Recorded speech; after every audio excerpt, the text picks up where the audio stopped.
Greetings! I am the Count Gore Duval. Well, I could be the Count Gore Duval. I am the Count Gore Duvals from times to times. Otherwise, I'm Dick Dysel, the actor who plays Count Gore Duval. And I'm hanging out in the Tampa morgue, and they're trying to put a toe tag on me now, and I'm trying hard not too tight.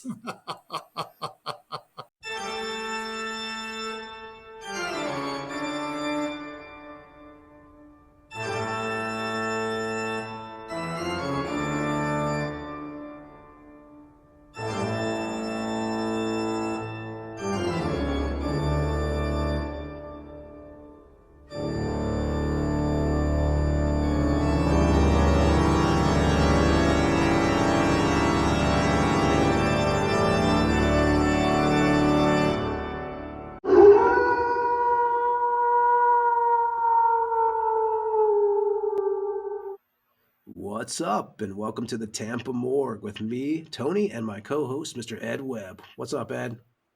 Mr. Anderson, what's going on, brother? Doing okay, man. Friday night. We got a cool guest tonight.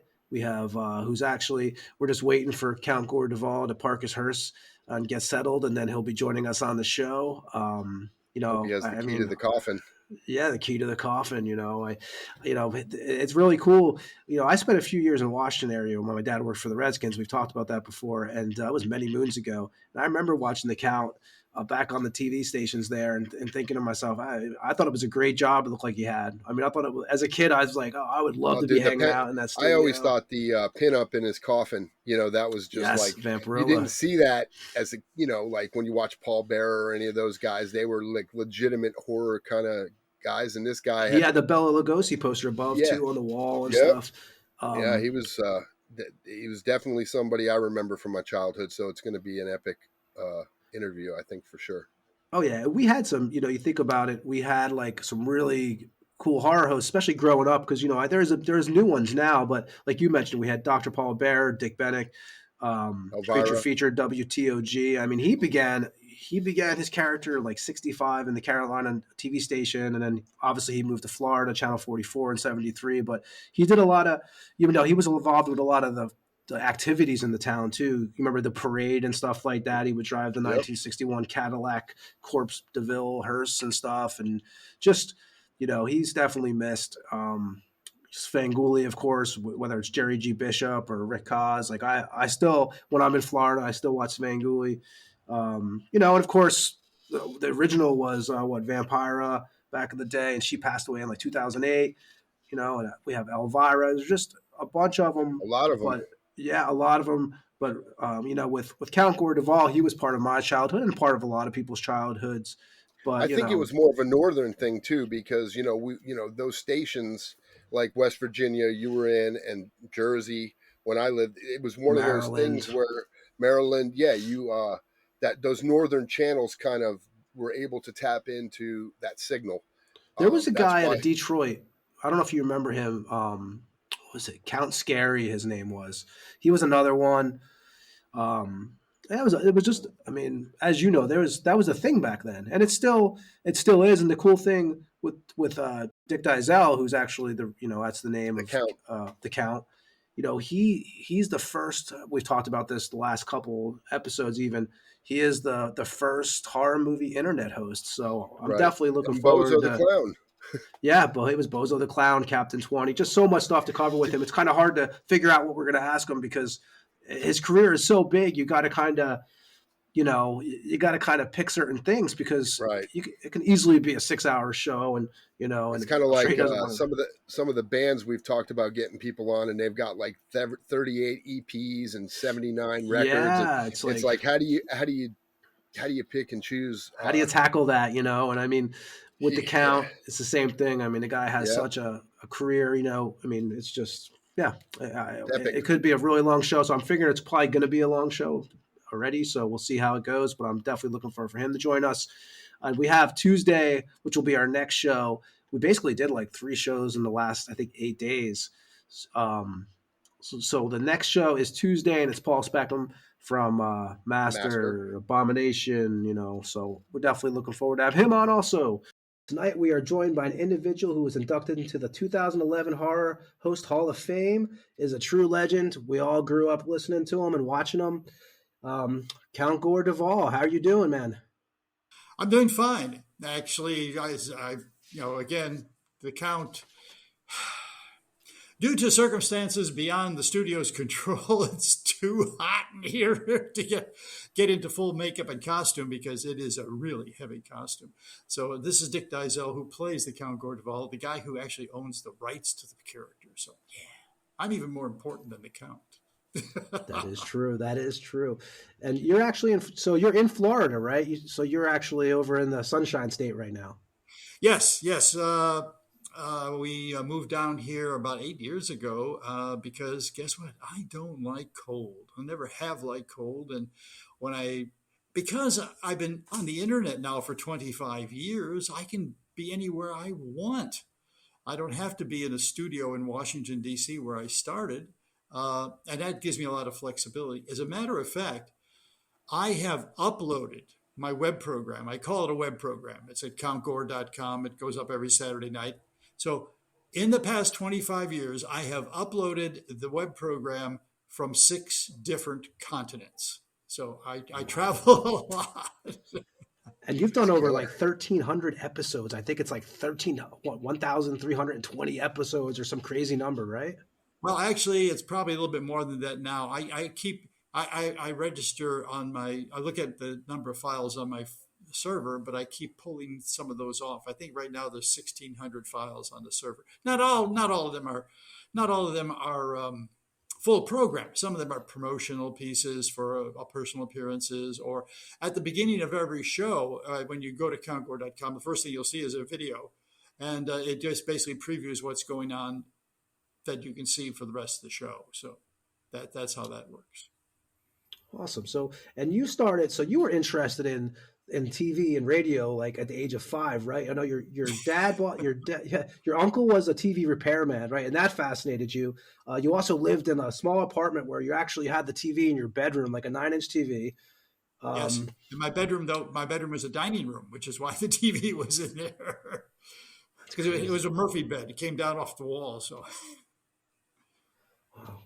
And yes, so you did that. That got you interested right away. And you were also watching what? You were sneaking around and watching Shock Theater, which was what? So you had Marvin as your host back then on WBKB, right? From 57 to 59?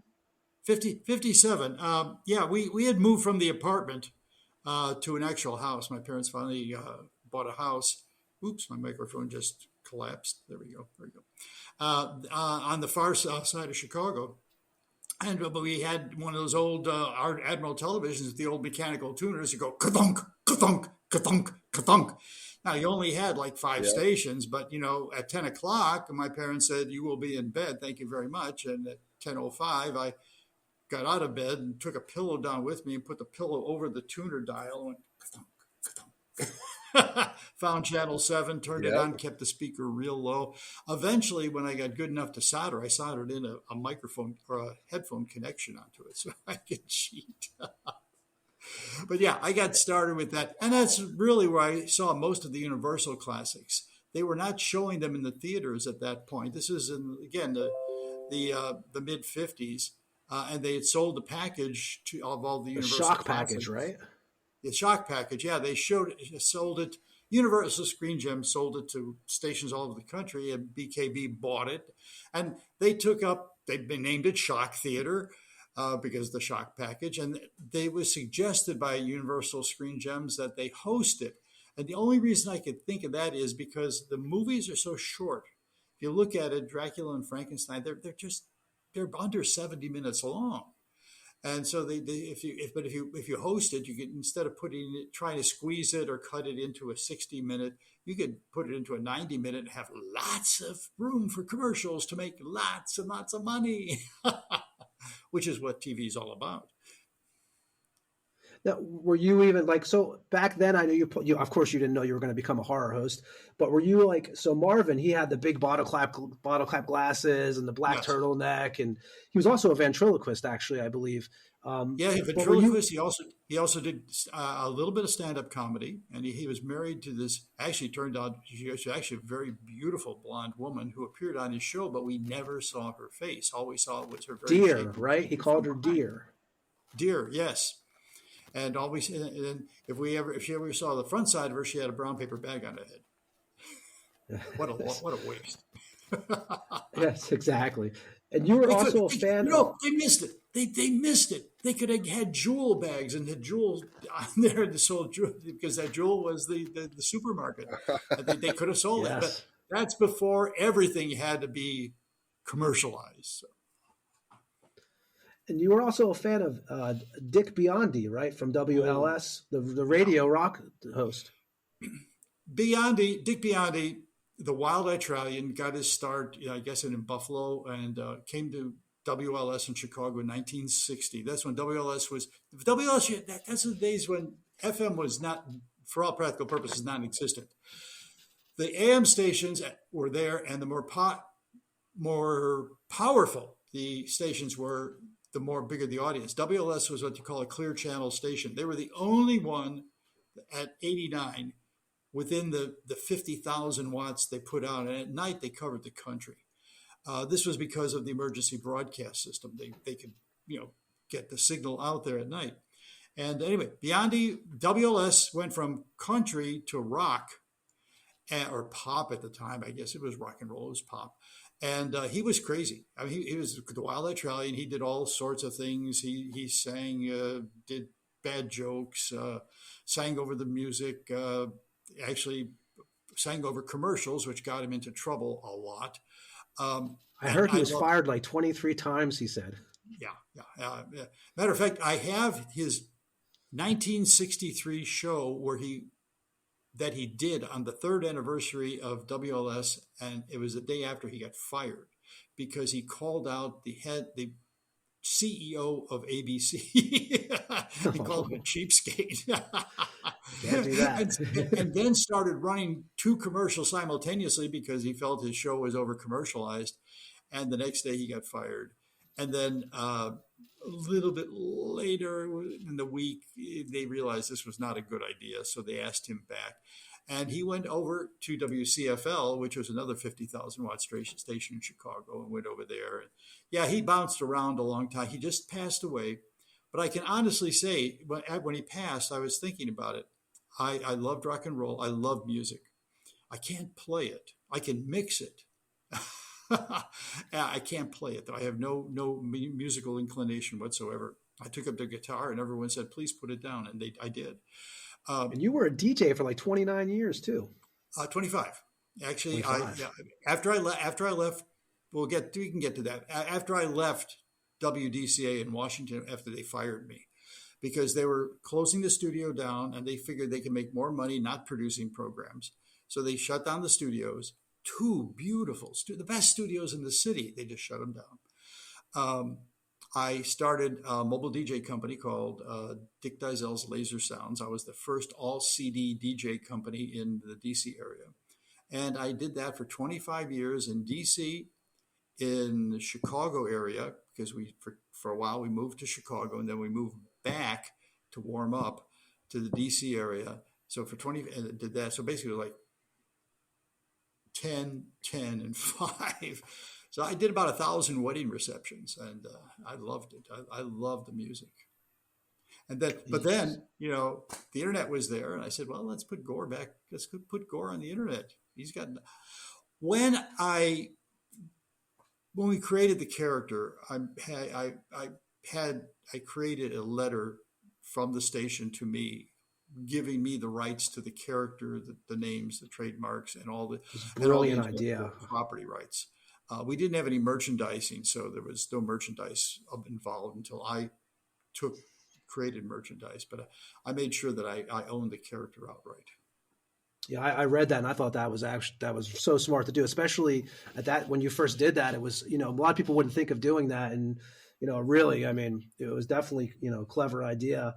Um, Well, and you, the thing was, I was in a, I got my start in radio. I knew radio. I mean, I went to Southern Illinois University, took radio and television as a course, and I graduated with a degree. But I knew how the radio system worked, and basically DJs got screwed over all the time because they were just cannon fodder. They played music and did their thing until the boss got tired of them, or the ratings went down, or they got moved to another station. It was a very fluid thing. When I was getting married, my wife and I, my fiance at the time, and I talked about this. Like I said, look, bottom line is I could be moving all over the country. Who knows? The fact that I got to Washington and actually stayed there for as long as I did was absolutely amazing. I went through 2 ownership transfers, which was unheard of. I mean, that's good. Yeah. Actually, I did find out later that I was to be fired, and Captain 20, who's my other kid's character, actually saved me. But that's another story. Yeah, we're going to talk about that too. And you were like I said, you were obsessed. Well, you love TV, radio, and actually, you had your first celebrity run-in. You were a big Lone Ranger fan, right? And you actually met Clayton Moore in '55. Yeah, and Tonto. 55. I thought it was 56, but it was the year that Disneyland opened. I can't. That's a long time ago. I didn't know it was going to happen. We were on our way out to Disneyland for the opening.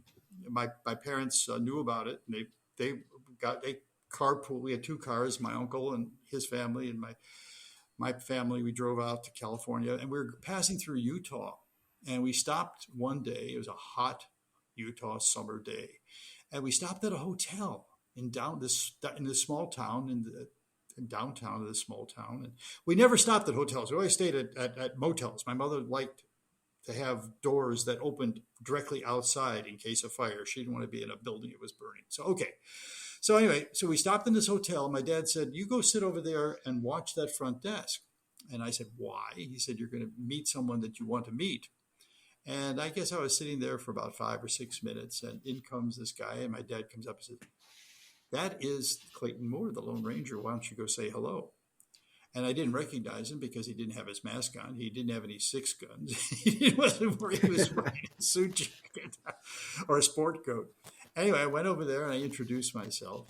And he was just such a pleasant, wonderful person. I mean, the guy he's been out shooting all day, probably from dawn in the heat. And he's coming here. I'm sure he wanted nothing more than to have a nice cold glass of milk. He was the Lone Ranger. Exactly. Wholesome. And anyway, so Yep. he grabbed up off the counter. That's where they had picture postcards. This picture postcard of the Grand Canyon, and he said, "What's your name?" I said, "Richard." And he wrote to Richard, it was Clayton Moore, the Lone Ranger. And then I thought it was 56, but anyway, what the date was. Now he said, "No, look, I want you to go back where you were sitting, and in a few minutes, Tonto's coming behind me, and you tell him that I said you should say hello." I said, "Okay." Tonto was easier. He had a sport jacket on also, but he also had his headband. So he was easy. I had that, yeah. But he said, and he was very pleasant.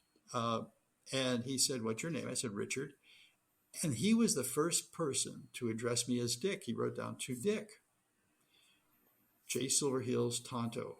And then, okay, I still have it. It's in my private memorabilia book. And it's very, very important to me. That's great. Yeah, that's awesome. And you had, even in high school, you had interest in TV, right? And you had gotten a book. Can you tell us about the book you had gotten that basically like a step-by-step, which basically told you at the end that you had no chance? Yeah, it was. In high school, I actually worked with a couple of other kids. We wanted to start an FM station, a low-power FM station. Some of the schools, particularly on the north side of Chicago, some of the rich hoity-toity schools like New Trier, they had their own radio station. So we tried to start a radio station. We got as far as putting together a permit to the FCC, but we didn't have the funding and the support. It was a Catholic school, and they weren't interested. They were interested in basketball and seminaries and things like that. Rock and roll radio wasn't up there. So anyway. So we didn't get that started, but I did. I was said, oh, I want to be in TV. How about that? So I bought this. It's a little green book about this big, paperback, and it goes through step by step. You do. These are where these jobs, blah blah blah blah blah blah. And I get to the last chapter. I'm really excited. He said, now that you've learned all of this, you should be aware that most of the jobs go to people who know people in the industry. So if you don't know anybody in the industry, odds are you're not going to get a job. So forget it. So I forgot it. And I said, well, what am I going to do for a career if I'm not going to be in TV? And I didn't want to be an actor. I had only had one acting role up to that point, and that was in second grade. I played the Wizard of Oz because I was the tallest kid in the class. And I didn't actually have any lines until I actually ad-libbed some, but that's another story altogether. Anyway, all that aside. I said, well, I like cars. Ooh, I love playing around with cars. I love mechanical stuff too. So I said, I'll be a car designer. So I went into engineering. And I went to the University of Illinois, Chicago Circle. And I took mechanical engineering. And it only took me 2 quarters to flunk out because I had absolutely no aptitude for being an engineer. It was kind of ironic, but to get into the school, you had to take all these entrance exams. Okay, that was standard. But they never told me what the results were. They just said, okay, you can come to school here. It was only after they said, we don't want you anymore. Because frankly, my grades were horrible. Because I didn't understand, didn't have the math background that I needed. Okay. As part of the exit from the school, they said, now go talk to this counselor. He'll tell you what you're going to have to do for your future life. And I said, why didn't you tell me this before?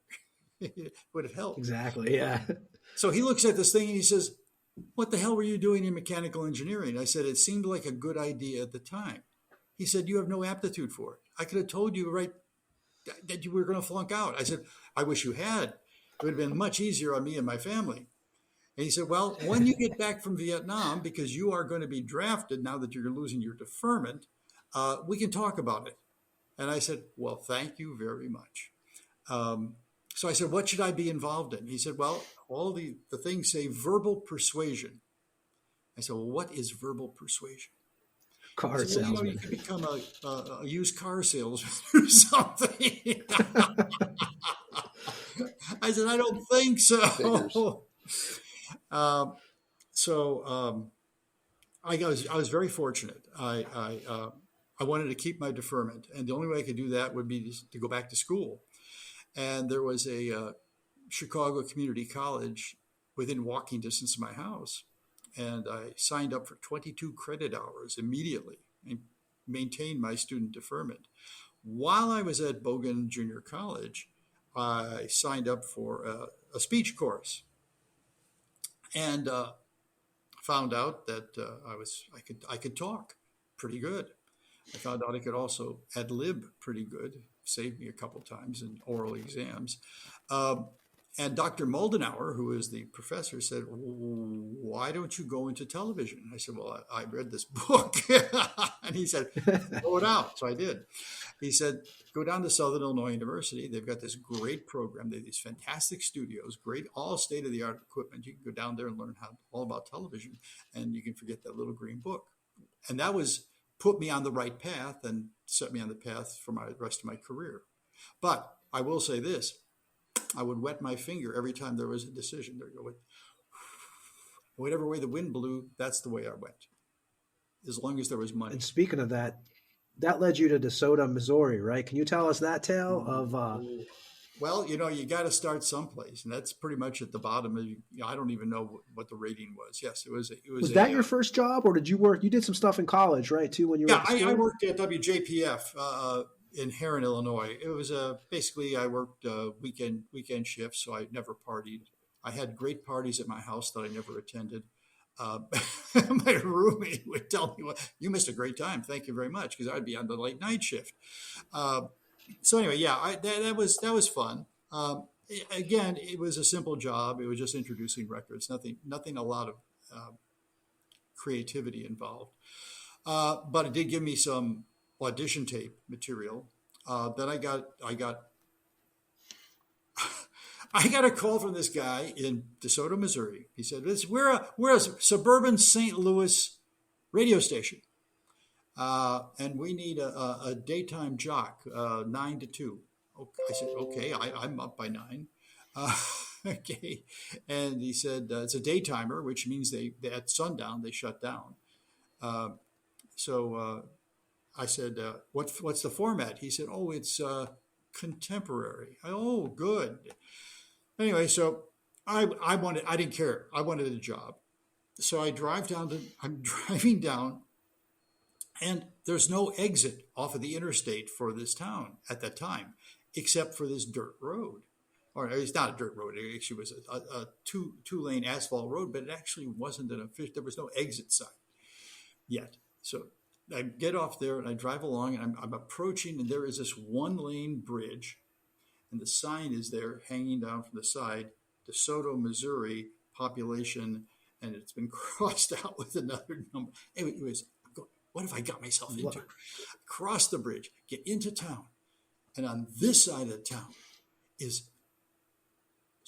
are old buildings with wooden sidewalks up above the street. It's like an old Western city, right? Or old Western town. It was a Western city. They just paved over where the horses went when they put the pavement in.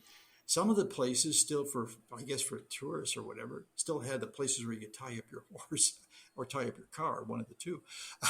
And that was on this side.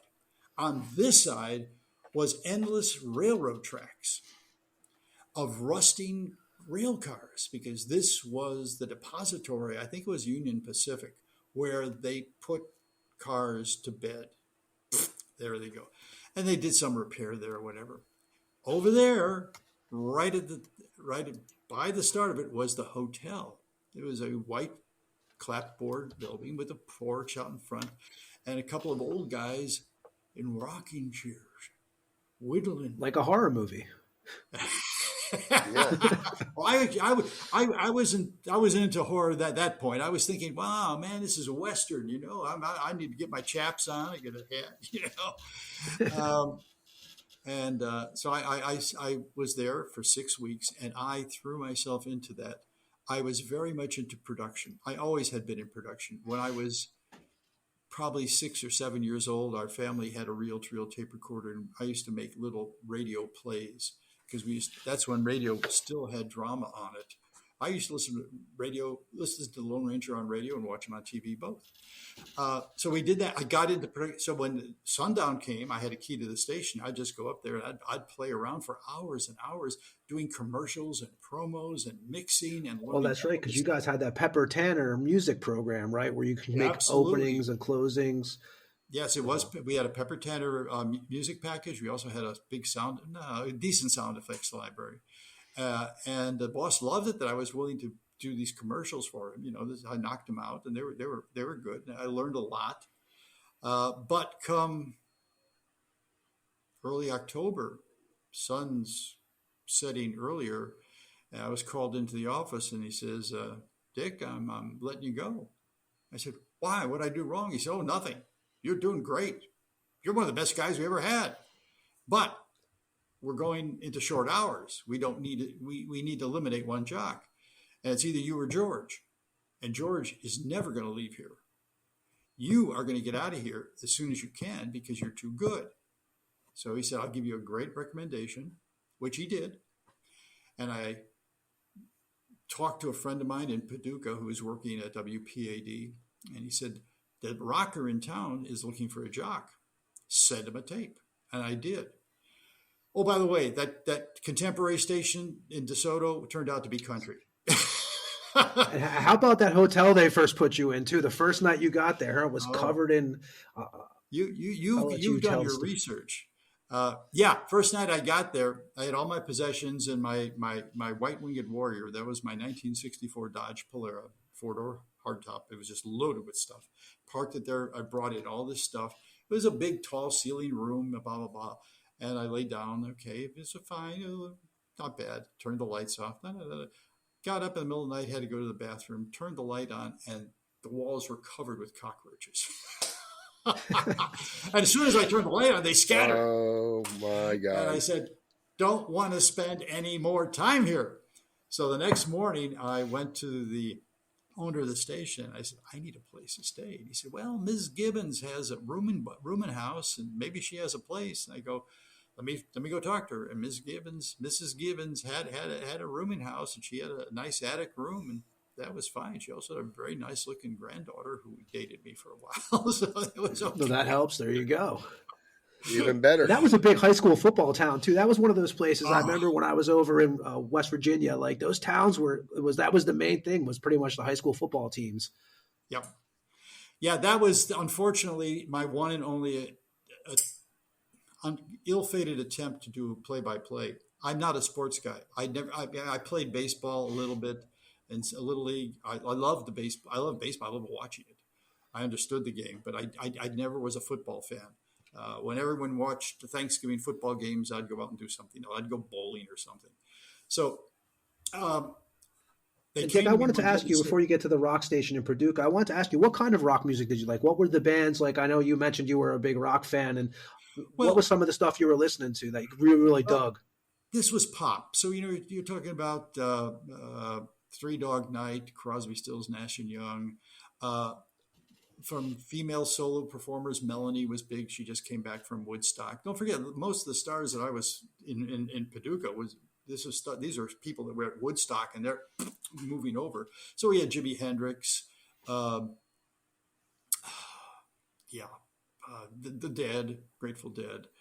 Although that was basically late at night. During the day, we played the usual pop stuff. Eventually,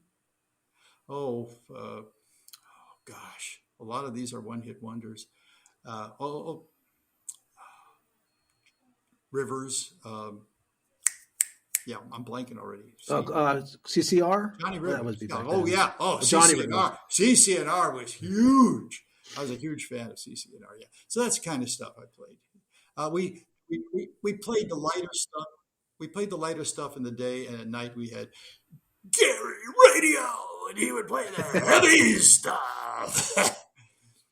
But we were the first station that I knew of in the country that actually played the rock opera Tommy without commercial interruption, all four sides. And really? Because it was awesome. And we promoted the heck out of that. So yeah, all of us were young. All of us were crazy. All of us were hungry to do more radio. But again, we hadn't gotten this far. But when I got there, I found out that the radio station also had a construction permit for a TV station. And it was an unwritten rule that anyone who has a job with a radio station would have a chance to work for the TV station. And I'm going, oh, wow, I can do this. And what year was this? Was this 71? Because this was Paducah, right? When you went over there? I started in Paducah in 69 because I was there for Halloween 69. That was the first time I actually ever did a vampire. I knew this young lady who worked for the Parks Department, and they were having a walkthrough through it's kind of like a haunted house without the house. And I was to play this vampire who would come out from under this bridge and scare the kids. That was the first time I played a vampire. Although I had the cape and I had a tux, so I had the stuff for it. But that was not in the cards yet. That was still. I wanted to be a director. I wanted to be the next Orson Welles. I wanted to do Citizen Kane Part 2. And when you got into that station, you basically, like, when you found out about the opening, right, you called them pretty much. You were like resilient. Like, every day you were calling that station, right? Yep. I called the general manager, the owner and general manager every day. Did you make it blind yet? Did you hear the tape?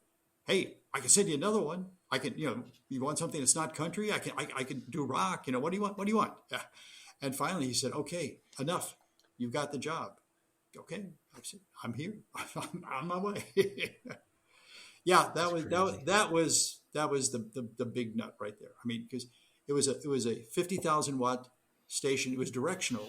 At night, it wasn't omnidirectional like WLS, but it was powerful, and it had an elongated signal, and so it was a really good thing. And with the TV station, my gosh, it was the first UHF in that section of the country. I mean, Southern Illinois, Western Kentucky, and Southeast Missouri.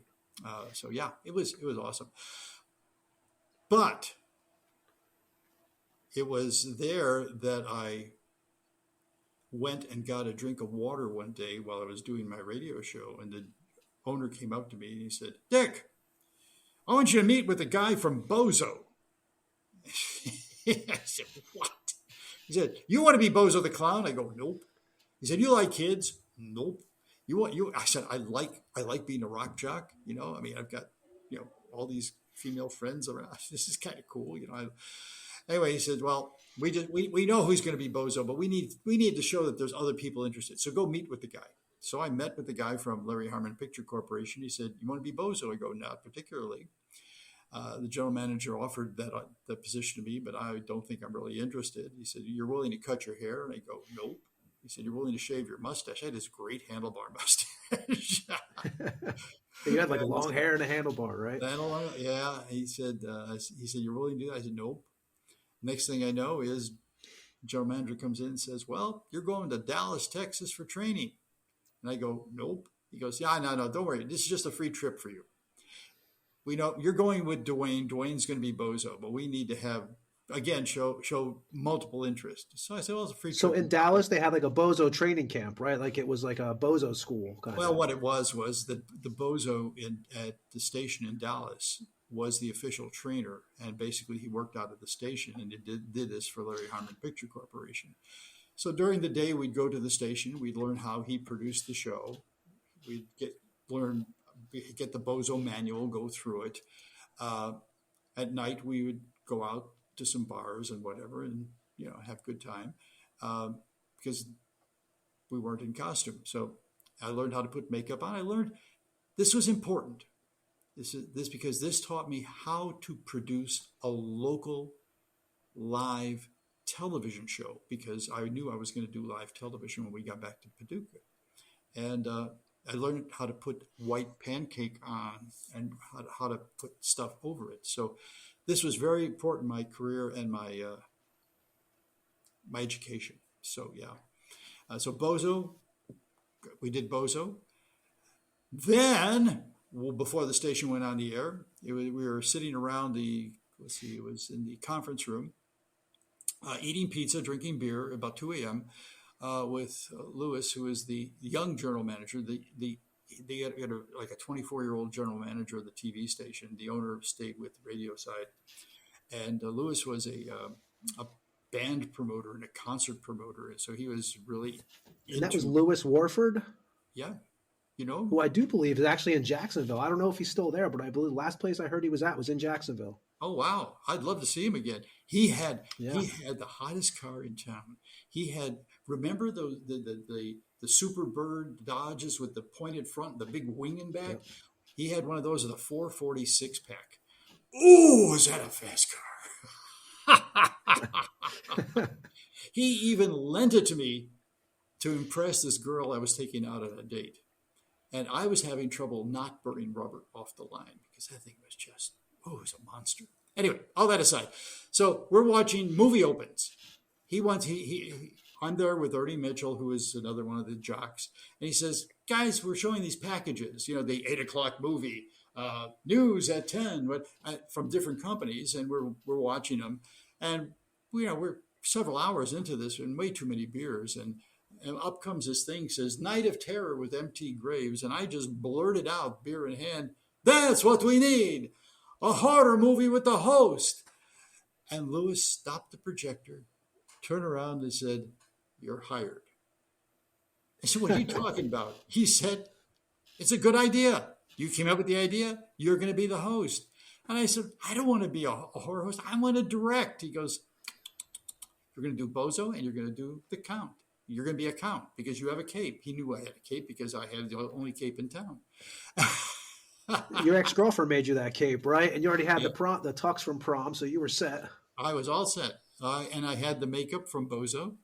But I was also doing news on radio. I was still doing my radio show. I was doing anchoring weekend news. So on Saturday night, I would start the 10 o'clock news at 10:20. I'd throw it to the sports guy. I had 10 minutes to go run into the bathroom, change clothes, put the makeup on, and come out back into the studio and hop into my coffin because we were going live at 10:30.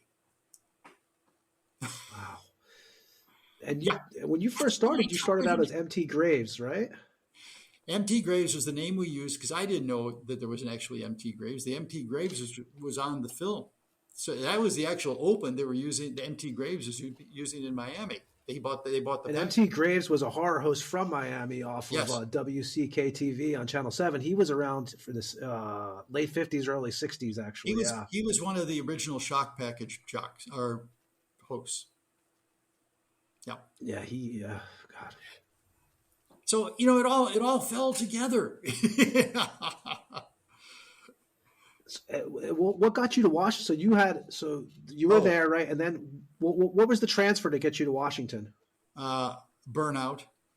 I told you all that I was doing, and then on weekends, on Sunday, I would be on air, direct on air, making sure all the stuff got out, or I'd be doing personal appearances as Bozo, all of this was at no additional salary. I mean, I was getting paid. I was going to ask you about that. Was there a rule where they could have you pretty much do as much Yes. stuff as they wanted you to do? Yes. Actually, in both cases.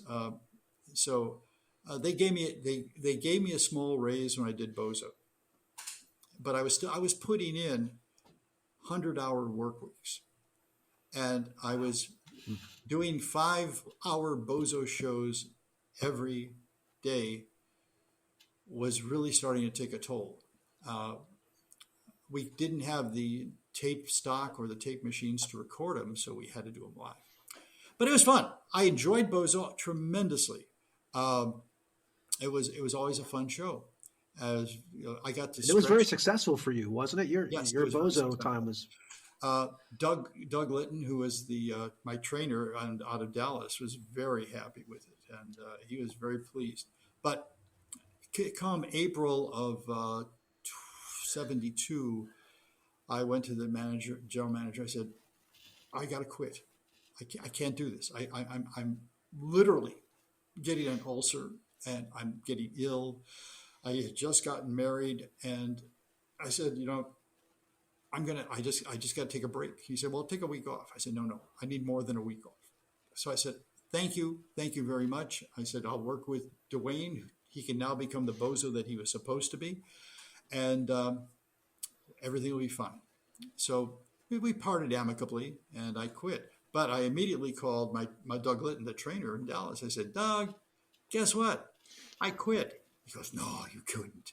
It's such a good show. And I said, yes, it is, and we should do it someplace else. So when I said, I just sold my car. I took and some other things. I took all the cash. I bought some airline tickets to Europe. I bought a Eurail pass. My wife and I are going to Europe, and we run out of money. We'll come back, and I want a job. So find me another station to do Bozo. And after a bunch of disbelief, he said, oh, okay. So about a week later, I get a phone call. He says, how would you like to go to Washington? I said, Washington State? He goes, no, D.C. And it had never occurred to me that Washington, D.C. actually had a TV station. I just thought it had politicians. Yeah. Anyway, so I found out it's the 8th market. Paducah was the 77th, so I went up, a few notches in market size. And I took the job in Washington. And they hired me as Bozo.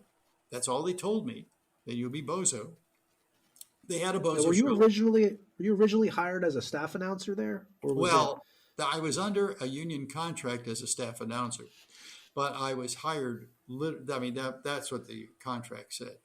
I was hired to do Bozo. They never mentioned anything else. And frankly, it was very disappointing. You mentioned I couldn't find the station. I said 5202 River Road. I'm going down River Road. Blah, blah, blah, blah, blah. There's these railroad tracks, across the railroad tracks. There's this storage facility, and there's no 5202.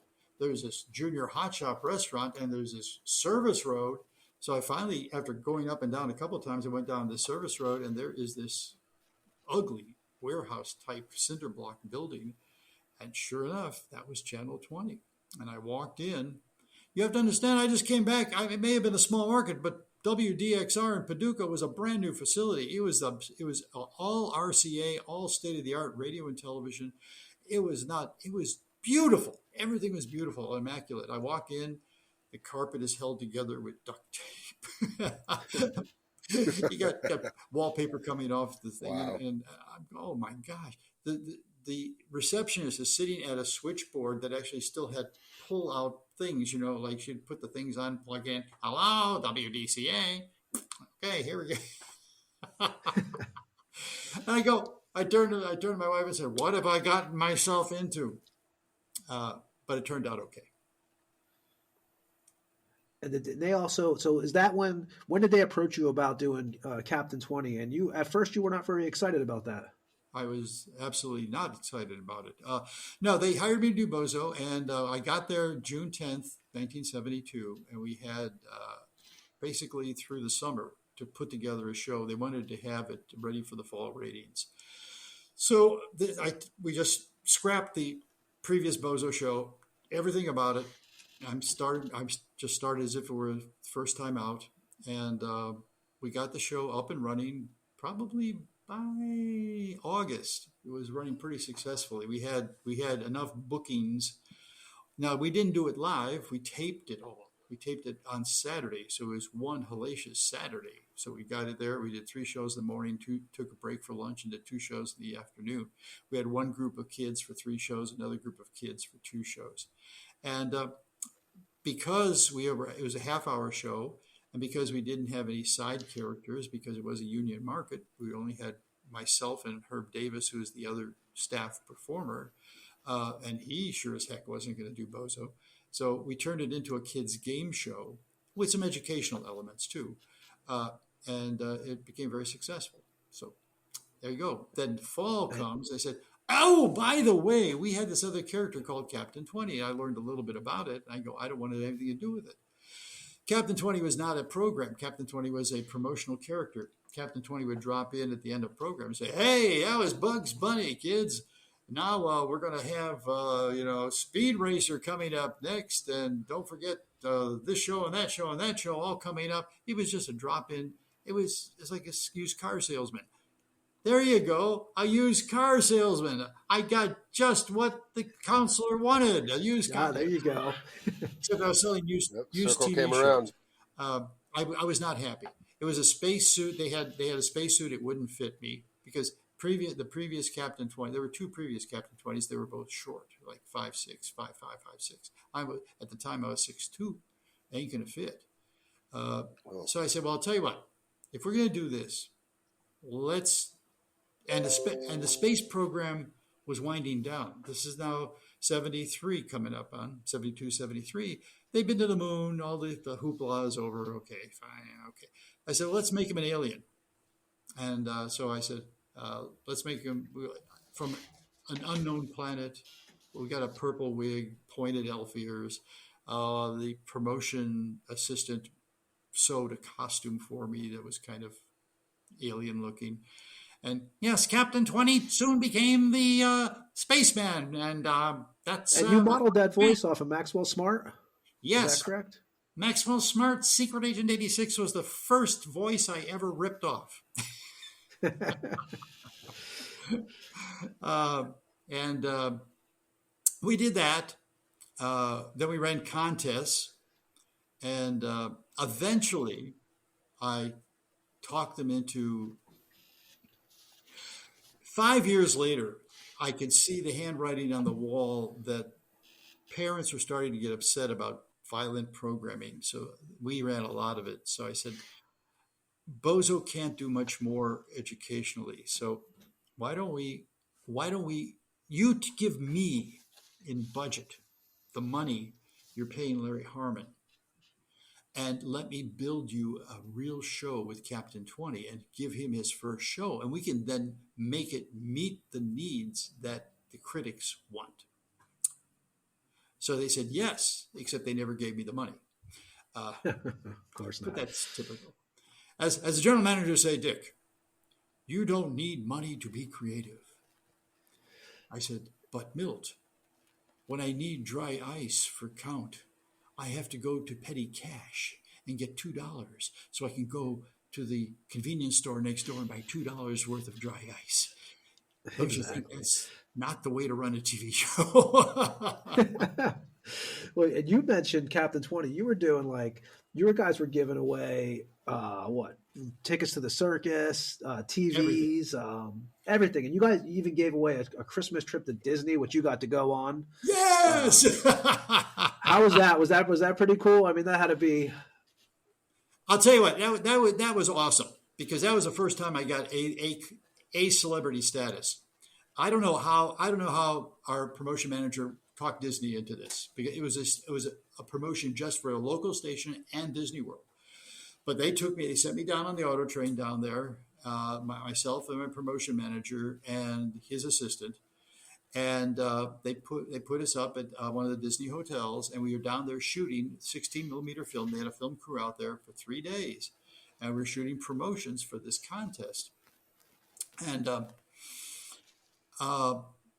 the film crew didn't know what to make of me because this was totally unheard of. So I get into costume the first morning, and we get to the park, and I'm standing in front of the flower mural of Mickey Mouse. And these guys are, who is this guy? It's some kind of creep or whatever. And suddenly, a whole big family, maybe 5 or 6 kids, says, "Look, there's Captain 20." And they come rushing at me right in front of Disney World. And suddenly the crew goes, "Oh my, he's from Washington, but people down here know him. Maybe we ought to cut him some slack." Exactly. Suddenly I got A status. I mean, it was like anything I wanted in the park, no problem. And it was fun. It was fun. When you guys, is it true that when you guys had the monkeys on the set for Captain 20, you were having like they were unzipping your outfits and it was Oh, like, we had we had a variety of the Disney thing was with our club card. We had kids send in for this club card where that was numbered, and we ended up giving away 250,000 of these cards in the period of time we had it, which was several years. that was your And best promotion too, right? I had read. pardon?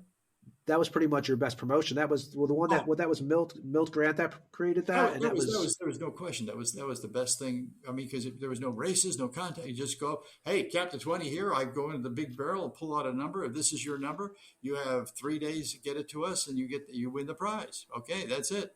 And now let's go watch the monkeys or whatever. Now the monkey races initially, the original Captain 20 ran gerbil races.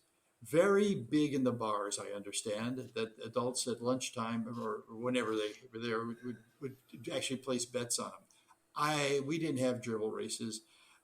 They tried it with a new gerbil track, but the gerbils didn't like it. The gerbils got loose, started eating cables, stuff like this. So they said, well, let's do something else. So they said, let's. The general manager saw these monkeys because he had a place in Miami and he was down there and he saw these monkeys doing something. So he said he hired them and they said, well, let's bring the monkeys in for a weekend. We'll shoot a bunch of monkey races, monkeys running up and down through lined tracks in the studio. And then I had to do a promo. So they said, well, here, just take this monkey. It's a chimp. They're wearing a diaper. That's good. So I'm not worried about my costume. So I'm holding this and I'm looking at the prompter and I'm reading the prompter and this chimp is not paying any attention to the camera. Chimp is paying attention to the fact that right under my suit, which was his front zipper, was a microphone. He goes, "Oh, something's there." So he starts unzipping my suit during promos. And we couldn't figure this out. How did he figure out? I mean, chimps are pretty smart, but he's unzipping this thing. Later, I find out he had been used in a burlesque act, and one of his things was to unzip the costumes. Oh, oh. So He if found you a were trying microphone. to He found the microphone, not what else he was looking for. That's it. exactly. Exactly. And I'm going to get to the count, but I mean, with Captain 20, you actually, speaking of that card, you actually did a promo, like what, 5 years ago was it? You actually did a Captain 20, like a, I don't know what it was. It was like a event you did at the AFI Silver Theater, right, in Maryland, where you actually honored the Captain 20 card from, Yes. which I think the Captain 20 card was only good for like 3 years when you got it back in the day. Well, there was no expiration date on it, but we gave out so many because people would lose them, they put them in the wash, whatever. So people keep sending it. So we figured that through attrition they would disappear. So AFI folks said, yeah, well, let's see if anybody shows up, and some people did show up, with the club card. So they actually got something of value without having to send in their club card, whatever. We also reissued the club card. In 2009, there was a documentary about my career called Every Other Day is Halloween, and that covered Bozo, Captain 20, and the Count. And inside, we had a replica of the club card, everything but the sequential numbers. There was no reason to have that. That was a very expensive proposition. There was no reason for it because we weren't going to use it. But it was exactly like the original club card. And actually, when the film was re-released on Blu-ray earlier this year, and in addition to that, we did an update from 2009 to 19 of what I was doing and what I had done, which included the AFI stuff, and then I did all new commentary tracks because I really didn't like the first ones, and then they also did lots of outtakes, lots of extra footage, and another documentary on John Dimes, who's Dr. Sarcophagi, who was another horror host on cable access after I left. Anyway, so all of that, with that one, they also reissued the card, put the card in, say people who just are dying to get a new club card, all they got to do is buy the Blu-ray now. They can get a new club card. There you go. There you go.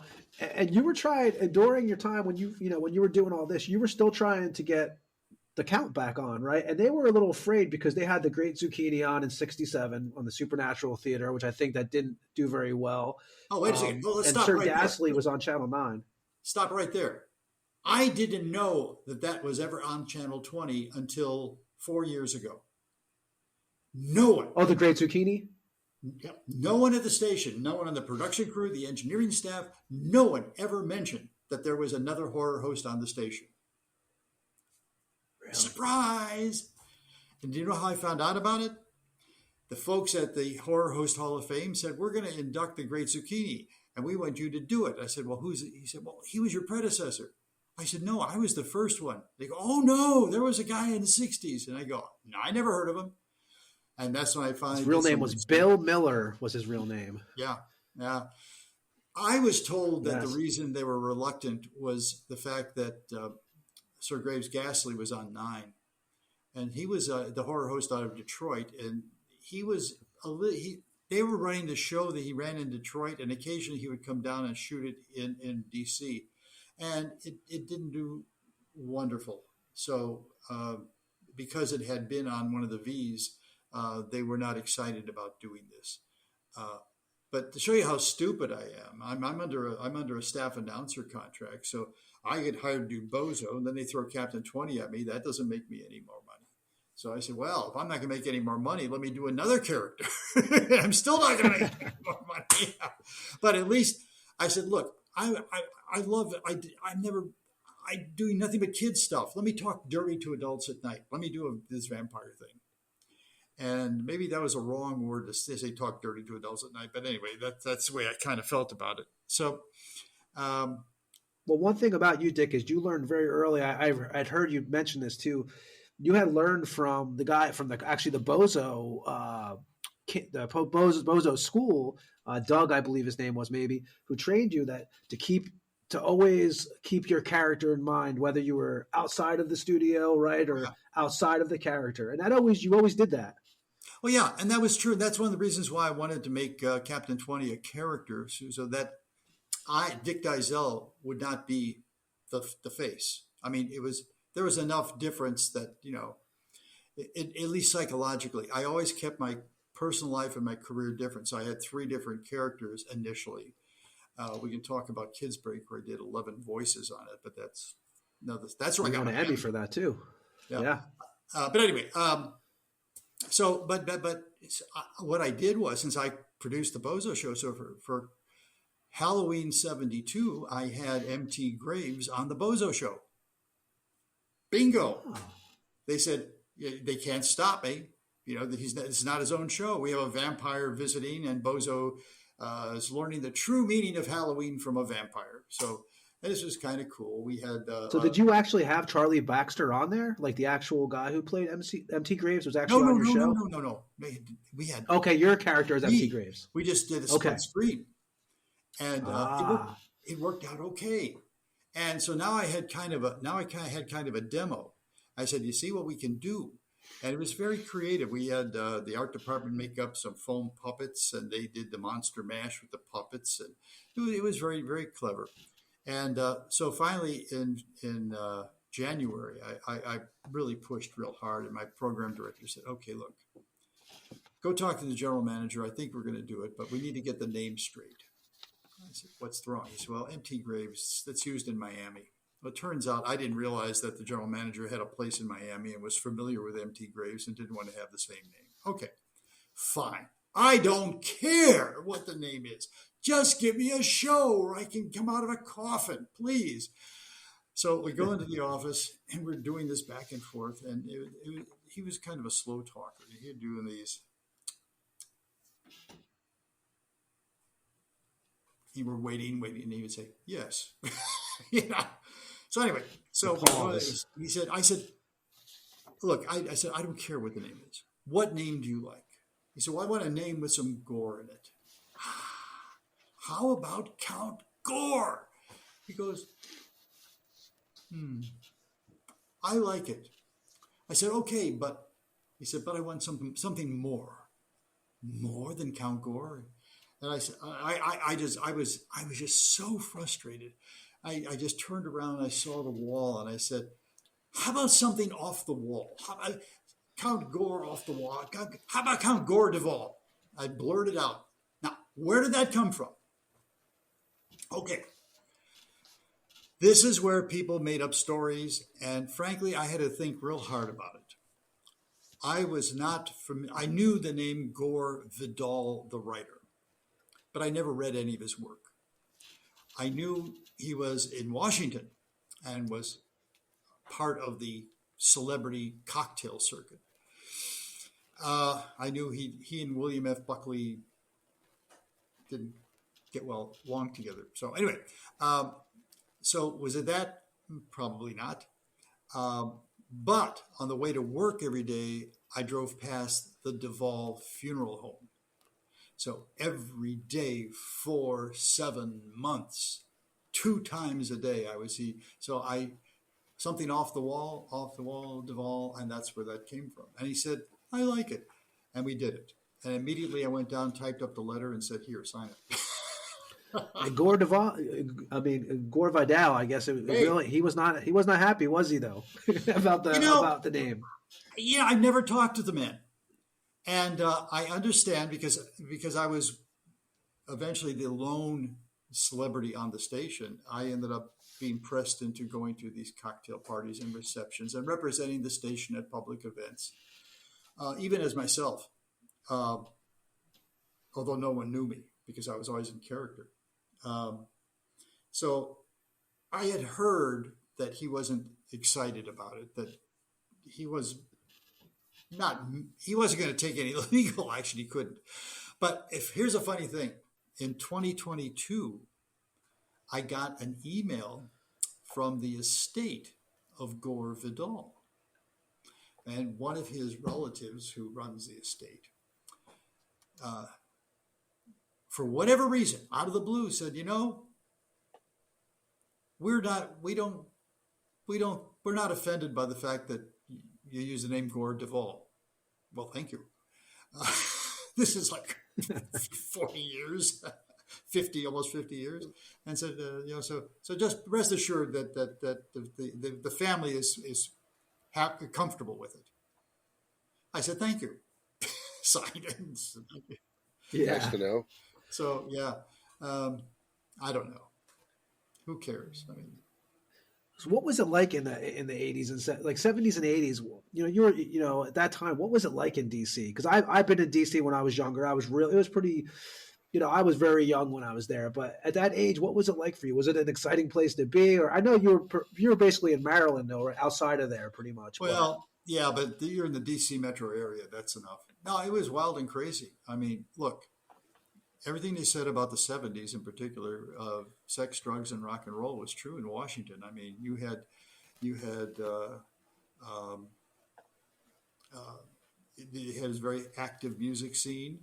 Uh, they eventually built the Capitol Center and they had big concerts there. They had a lot of small clubs, a lot of bars, uh, discos. Eventually, in the late 70s, disco came up and suddenly we had the disco scene hit. Um, so yeah, I mean, it was crazy. As a matter of fact, if you look back at the tapes, and I do because whenever we do an AFI event, I always go back and I tease the audience or remind the audience of what we had done before. Gore made a big deal about the fact that he was the sex symbol of Washington because what's his name? Burt Reynolds did a nude fold out for Playgirl magazine. unfortunately, I remember this. And I remember this. Gore took offense that he was an ass. As a matter of fact, the whole idea was we were going to do a layout that had you had this is the binder of the magazine, and you'd see Gore, his head over here, and this would be something else, and you'd open it up and think you're going to see a nude layout, and there would be a skeleton with my head on it. It never happened, but that was what I wanted to do. That would have been And I epic. was going to ask you this eventually later on anyway, but now you had to have, and I know you're a married man, but there had to be, and I just know this for a fact, there had to be Gore Duvall groupies. There had to be, because I've heard girls say, like, on some actually the documentary you mentioned, people, so what was your fan base? Now, was your have like stoner guys and then girls was your fan base back then, right? Well, it's funny you should mention that. I went to the program director, Jim Reed, and I said, probably in the mid 70s, and I said, Jim, I need to know who my audience is. I said, you tell me numbers. I look at the rating books and I go, numbers, they don't mean anything to me. I said, you understand how these numbers say. Explain it to me.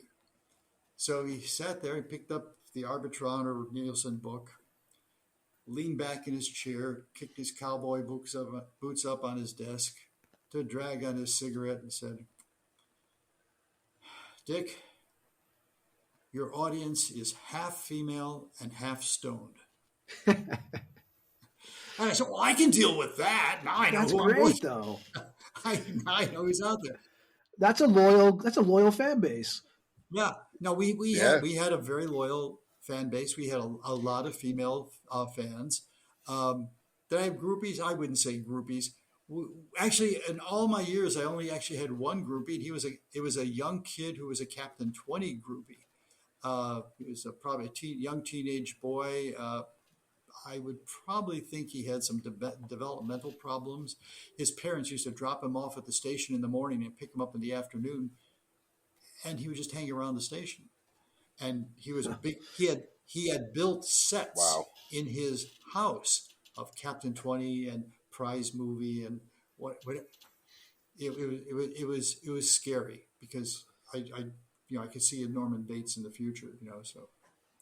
I don't know whatever happened. Were you getting a lot of fan mail though? You had to be, because I know as a kid, that was what we did. We watched TV and you didn't want to write these people or. Yeah. It's funny, I got more fan mail when you were required to write a letter, put a stamp on it and send it than when I got on the internet and all you had to do was send an email or respond to a link. It's funny how that worked. I mean, when we were giving out the club cards, we ended up having college kids coming in, and we had literally huge bags of mail, 4 or 5 feet high, every weekend. We have 3 or 4 or 5 of these things, and they'd have to go through them. And so, admittedly, most of them were to get the club card, but there was a lot of fan mail in there. Well, you mentioned this guy. Yes, I was going to ask you about that awesome painting above your head, which I know the story, but go ahead and please tell. Well, the story is simple. We had a young female fan who was in, I didn't know this, but she was in junior high school at the time. Um, she wrote me and said, "My mother wants to make a painting of you, and there'll be no cost. The only condition is I have to present it to you on your show." I'm easy, hey, we got extra microphones. That's easy.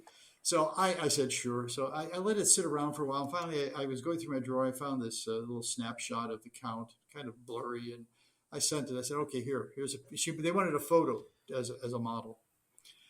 So a couple of months go by and they get a phone call. "Hi, Count. This is Eleanor. I sent you the letter and you sent me the picture and your portrait is ready. When can we bring it down?" Now, I had no idea what to expect. I'm thinking of some, crayons or something on a piece of paper. yeah, some finger cheesy, paints. Very flat 2-dimensional oil or watercolor thing like that. Maybe hand. I don't know. I wasn't expecting much. So anyway, so I'm getting into makeup, and my director comes in. He says, "There is this absolutely drop dead gorgeous young lady out there with her mother." Well, I figured that her mother was doing the portrait, and you ought to see the portrait they have. I said, "Well, don't tell me anymore. I want to be surprised." So I meet Eleanor, and she was in junior high school at the time, but she looked much older, and her mother was there, very nice lady. And that's Her when I mother got was a professional painter, right, from Maryland. She did a bunch of. her mother was the official portrait artist for the state of Maryland. She did Agnew and the other governors and lieutenant governors and all that hung in the halls of Annapolis. So okay, so that's why this came about. So we have Eleanor on the show. We have it covered, and it's so perfect because she says she talks about how she's had this crush on me for so long, blah blah blah, and she just had to do it.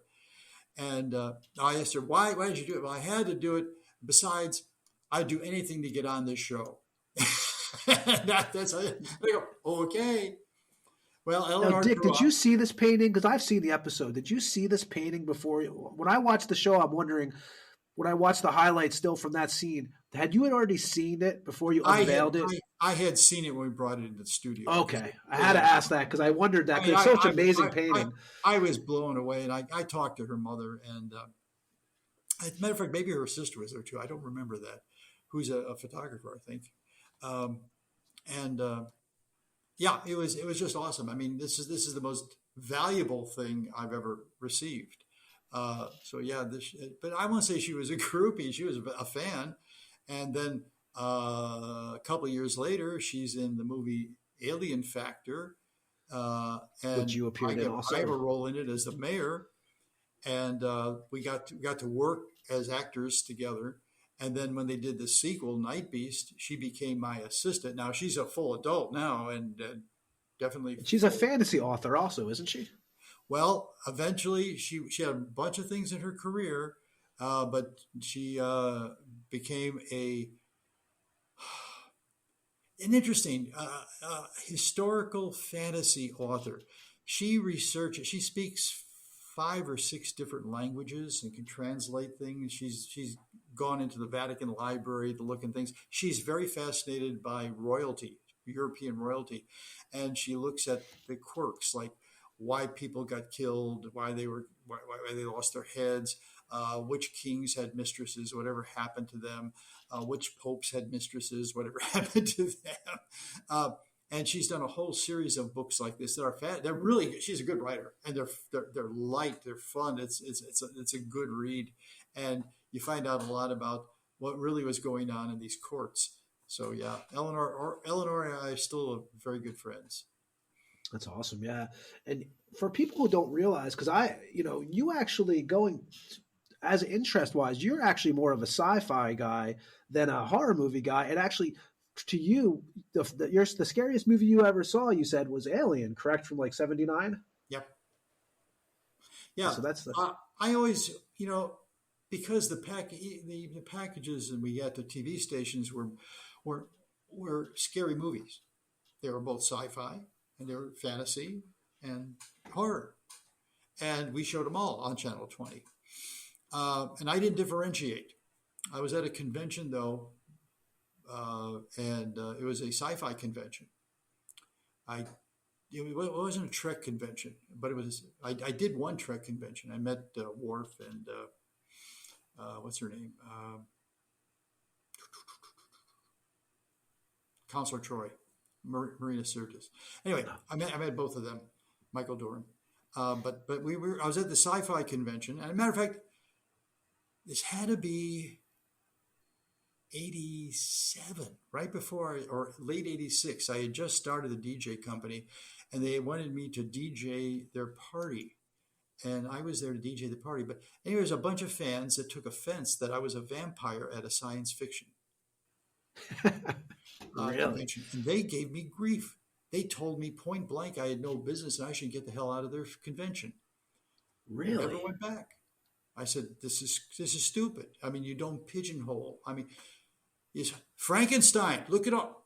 It's science fiction. Oh no, it's horror. Yeah, well, what about all the science, all the Framises and the sparks and all the rest of this stuff? That's science fiction. Well, no, that's horror. Well, then why is Alien, sci-fi? Well, that's not because it's in space. Never mind. So I never answer the question, what's my favorite horror movie? I'll say I explain. I will not answer that question, but I will tell you what my favorite scary movie is, and that's Alien. So bingo, there we go. The first movie you showed is, I don't know, if you could correct me if I'm wrong about this, was February 3rd, 1973. It was, you showed The House of Frankenstein. That was the first Count Duvall movie you showed. That is correct. And then we celebrated multiple anniversaries. We had a big 6th anniversary party. We had a big 13th anniversary party. And then can you tell us about the 6th anniversary party? Because I think this is the one I'm thinking about, where you guys basically drank a hell of a lot of wine before the actual. You had technical problems that night. Is that correct? We I don't know about anyone else, but I was feeling no pain. Yeah. Okay. 6th anniversary. I have probably about 30 guests in costume. These are people that I've known for years through various avenues. Some people who won contests. I mean, the Valentine have a Valentine's date with Gore contest. We had a pair of very lovely twin girls win that one. Let's see what else we had. I need to get a cake. Record Lords was the sponsor. Remember when they had record stores and they were giving away Eddie Money albums. Anyway, we got all these people there on a Saturday morning. And we have a major problem with the tape machines. The tape machines back then were very finicky. The setup on those things was, I mean, it took sometimes 5, 6, 7 minutes just to fine tune it, let alone just go screwy. So we're waiting for the engineers to say it's going. I got all these hot lights. This is when you had to have a lot of light. So we have all these 10,000 watt lights up there. And, and I'm trying to keep the mood in the studio going. Now we had a case of cold Andre champagne. That's all we could afford. And so I said, well, hey guys, let's, while we're waiting, let's start.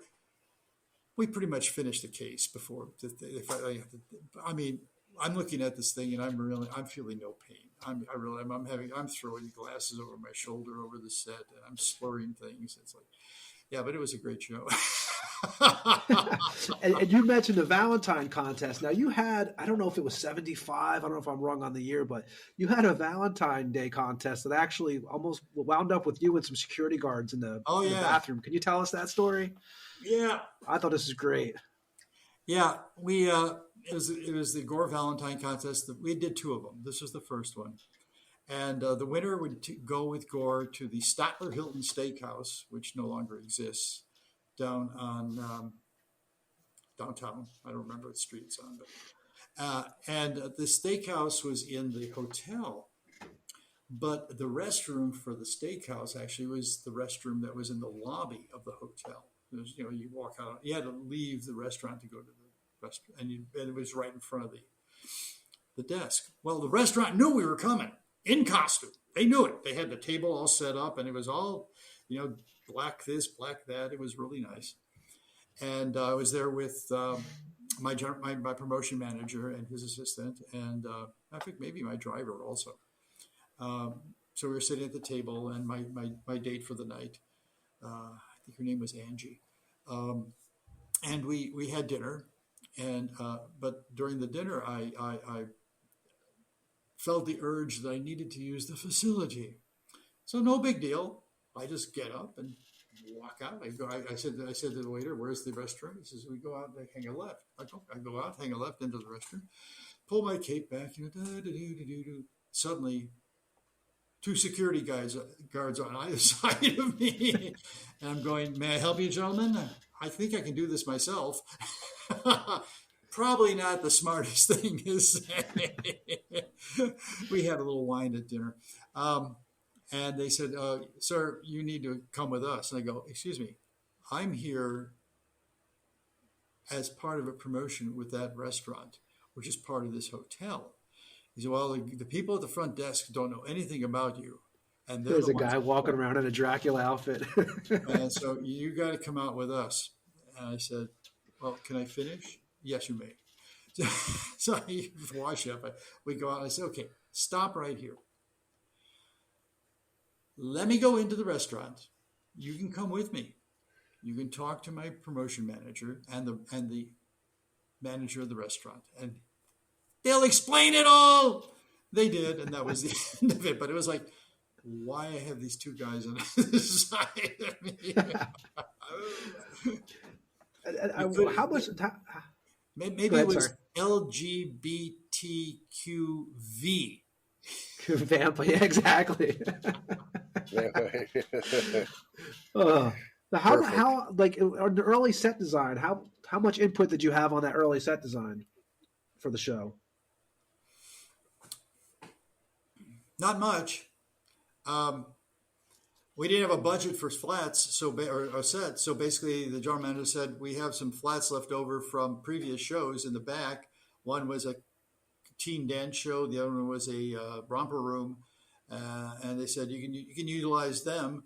I said, "Yeah, but He said, "Well, you can paint them." I said, "Do I get budget for paint?" He said, "Get it out of petty cash." So what I ended up doing, and I thank the wonderful people who worked at Channel 20, the crews, the art department, all these wonderful people. I said they loved the idea, they loved the show, they loved the character, and I got them involved. So right from the get-go, I said, "Look, I've got these flats. Anyone ideas?" "Oh yeah, we got ideas. We'll do it." So as soon as you say, "Here's your idea," "Yeah, I like your idea. It's yours. Do it." By the time we got into the mid '80s, I had some ideas on how to use a door. We had a door. We could make a door. And eventually I got into the whole thing, and then of course, once I started the web program, we just actually improved the set even more, because the set here is now 3-dimensional blocks. Everything else is just painted on flat walls. So yeah, I learned a lot. Life and all these things that I did in TV and radio were just great learning experiences to be applied later. Yeah, and actually, if you look at your story, like before you came on, you could see that where it all builds from everything from the beginning to where you're at now. And you actually, I thought it was kind of like fascinating. You only went through like 6 of these chickens in all these years, like, because I always look for like horror, like some of this stuff from the TV sets, props and stuff, and I'm like, well, you're not going to get a chicken from this set because you've only had. Is that true? Yeah. Yeah, we have, I think, five or six chickens. I mean, they're hung in a noose. That came by from a guy, one of my camera people down in Paducah. He knew how to make a noose, and we had a rubber chicken. And just out of fun, he hung the chicken in the noose. And I said, "Hey, we got a well hung chicken."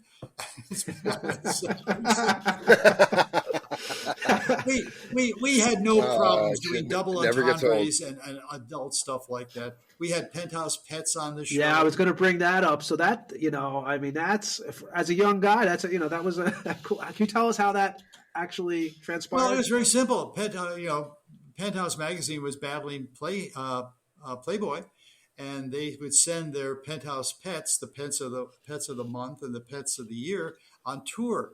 And they would come to Washington, and they would look for exposure. I shouldn't. That's the wrong thing to say. They'd look for to get onto some of the other shows and on the other stations, and that having sexy young women on who appeared nude in the magazine was not in their thing. So they would come to us, and the sales department would say, "Well," I go, "Hey, yeah, bring them on." Normally, Channel 20, they were pretty cool, right? They let you kind of do what you wanted to do in a lot of ways with that channel. Oh yeah. I mean, this was an outlet that the sales department could use as we can give you a little something extra. We can do something with the count, something local that the other stations can't do. So yeah, the Penthouse girls usually would show up around about lunchtime or sometime in the afternoon. We weren't doing a special set or session, so we just basically set up a couple flats. And we'd set up some teleprompter, and they would do, "Hi, I'm Victoria Johnson, Penthouse Pet of the Year, and there's much more of Gore coming up now." Actually, the first one was the Penthouse Pet of the Year, who is British, and she's sitting in the coffin, and she says, "If Count Gore Duvall isn't the sexiest person in Washington, then my name is not Avril Lund, Penthouse Pet of the Year." So, I mean, it gets stuff like that. However, I thought That's awesome. some of these ladies were very talented. You could see that they had some theatrical training. Some of them not so much. I had some ideas in mind, and they said we had it coincide that this one Penthouse Pet of the Year, Dominique Moret, was going to be in town when we were actually doing a session. So I said, okay, I'm going to write a script, or at least a format, because we didn't write scripts. This is mostly improv. So I wrote this out, and I said, we're going to make her the county building inspector. So we had pieces of paper on a clipboard. So all her stuff, all her lines and all this were on this clipboard. So she didn't have much to worry about. So she comes on, and we do 7 segments of her being the county building inspector. And we're doing a whole bunch of really grown, bad double entendres. And at the end, I ask her to inspect the inside of the coffin, and she gets in, and I slam the lid down. And I go around the back, and I hold the coffin lid down, and I look at the camera and say, "Bob Guccione, owner of Penthouse Magazine, I've got your Penthouse Pet of the Year in my coffin, and I'm not letting her go." That's how it is. Funny story. One of the things that she won as being a Pet of the Year was a all expense paid 1-week vacation at the Club Med in Tahiti, actually in Moorea, which is one of the Tahiti islands. That's fine. Yeah, that's really great that she won that. She won a car and a variety of other things. Well, it just turned out that was the fall of 78. And summer of 79, I went to the Club Med in Tahiti. My wife and I were taking a delayed honeymoon. And so we were spending 2 weeks at the club. And this is when the club was wild and crazy. You had way more drinking than you do now. Dress was basically bathing suits and T-shirts all the time. Even at night in the disco, maybe put shoes on. I don't know.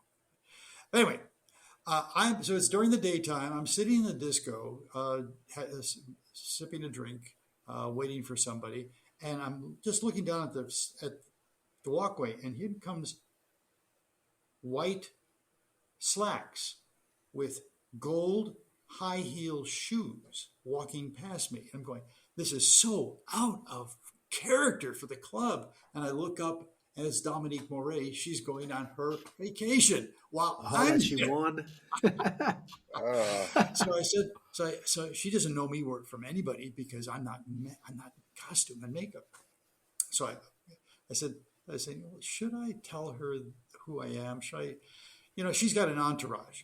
She's got 3 chaperones, her boyfriend, 2 chaperones for her boyfriend, publicity people. She's got this whole cadre of people. And I go, I'm having a good time. I don't want to mix business with pleasure. But eventually we were at the bar one night, and she was up there by herself, or I guess it was only with one of her chaperones, and they said, Dominique Moret, Penthouse Pet of the Year, you were on my television show.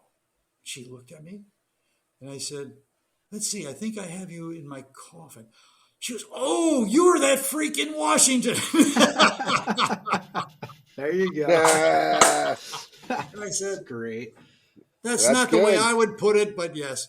So actually, I've got a couple pictures of her. We ran into each other, and I won't say we got friendly, but we had a pleasant time together. So it was kind of fun to go halfway around the world to meet someone who had been on your show 6 months previous. And I had heard you say before that so when you were filming that show, like you said in the 70s it was a blast, right? It was more fun than the 80s shooting the show, I believe. What was it like on set? Like, was there a big cast, or was it like you and a couple? Did you have first of all, did you do your own makeup and all that stuff when you were I did everything. I did everything. And actually, once the sets were made, I actually maintained them. I did the formats. I worked with the directors on ideas. We had no sidekicks. Again, I was the union performer. We could have guests on. That was my one way of getting. You could invite a guest on without him being union, but they couldn't perform per se. We skirted that a little bit with Dominique, but that's okay. Well, you would get guests right by instead of pay. So was the thing was if you had a guest on, if you had them as a contest, right? You didn't have to pay the guest. Is that how it worked, kind of? No, if you had, if we'd have a contest, if we had a contest or giving away a prize, we'd have the contest winner on. He's just a guest. I mean, we do a little interview, why you watch Creature Feature, et cetera, et cetera. No, we tried to. Gore's a lone animal. I mean, Gore always was a person who was basically doing. It turns out, basically, you're talking about doing stand up to the camera. We had 3 cameras. We had 2 cameras on dollies, and we had a crane on one so we could get down shots. We had basically, so my crew, we had 3 cameramen and a floor director. We had an audio person, a director, and an engineer. That was the entire crew. Sometimes we didn't have. Well, sometimes we only had 2 cameras. And we'd have a variety of directors, but everyone had a good time. I mean, we had a reunion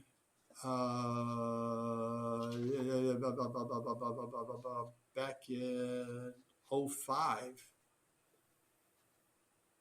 Was it 2005? Yeah, in 2005. And everyone just talked about what a great time they had doing the count. And even Bozo. I mean, everyone just we made production fun. I'm not some kind of. I only got mad at a director once in all the years, and he was a very good friend of mine. I was in his wedding party, but he overstepped it, and I said, Jim, this is my show. I'll take the responsibility. And when he pushed that a little bit more, I said, go push the buttons. So, and it seemed like me and Ed were talking about this before you came on tonight. It did, as a viewer, it felt like it felt like a good time. Like if you kind of just felt like it was. How do we put it? I don't know how to. It just felt like a chill environment when you were watching it. Like it was just something about that show. Like you're coming into my dungeon, like if you would have pulled a beer out, it would be like no surprise watching that show. It seemed like it was like just a real relaxed kind of like thing, it's hard to explain.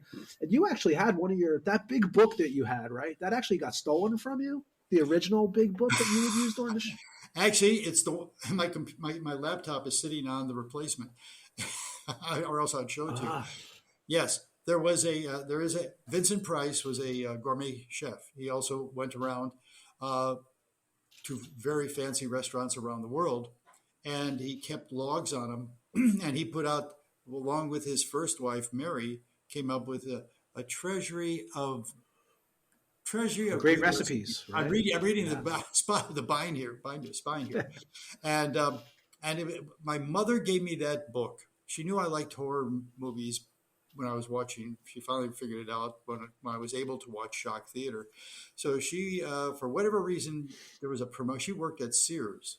She was, and she had access to this book, whatever this recipe book. She gave it to me. She says Vincent Price, and I had pictures of Vincent Price in it. That's cool. So yeah, that was the big book. Whenever Gore had a big book, it was his leather bound book, and that was the only prop we ever lost. And it was right after we got canceled. It was after the last session. I normally put it in we had a table that had back shelves in it, and I went to get it, and it was gone. Someone had ripped it. But that being said, the original was gone. But I went online when I got on the internet and found that there was a really pristine version, and I bought it. And I went and looked in the back. In the back of it, they had places for guests to write memories. This was a California book because actor Troy Donahue wrote a significant, I don't know who owned the book. There was no name in it of who owned the book, but whoever did invited actor Troy Donahue for dinner. So there you go. You got That's cool. Were you the first horror host to show the, what was it, the Night of the Living Dead, the unedited version? Yep. Is that true or? Yep. As far as we know. Back then, you had television was much more conservative than it is now. They had the 7 dirty words you couldn't use. Matter of fact, hell was kind of, preachers can use it, but no one else could. So it was really strange.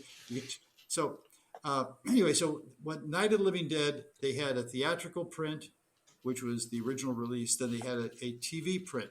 The TV print trimmed a couple of scenes. The two that I remember, where there's a scene where the ghouls, because they weren't zombies yet, the ghouls are walking towards a house, and one of them is a naked woman. You see her bare butt.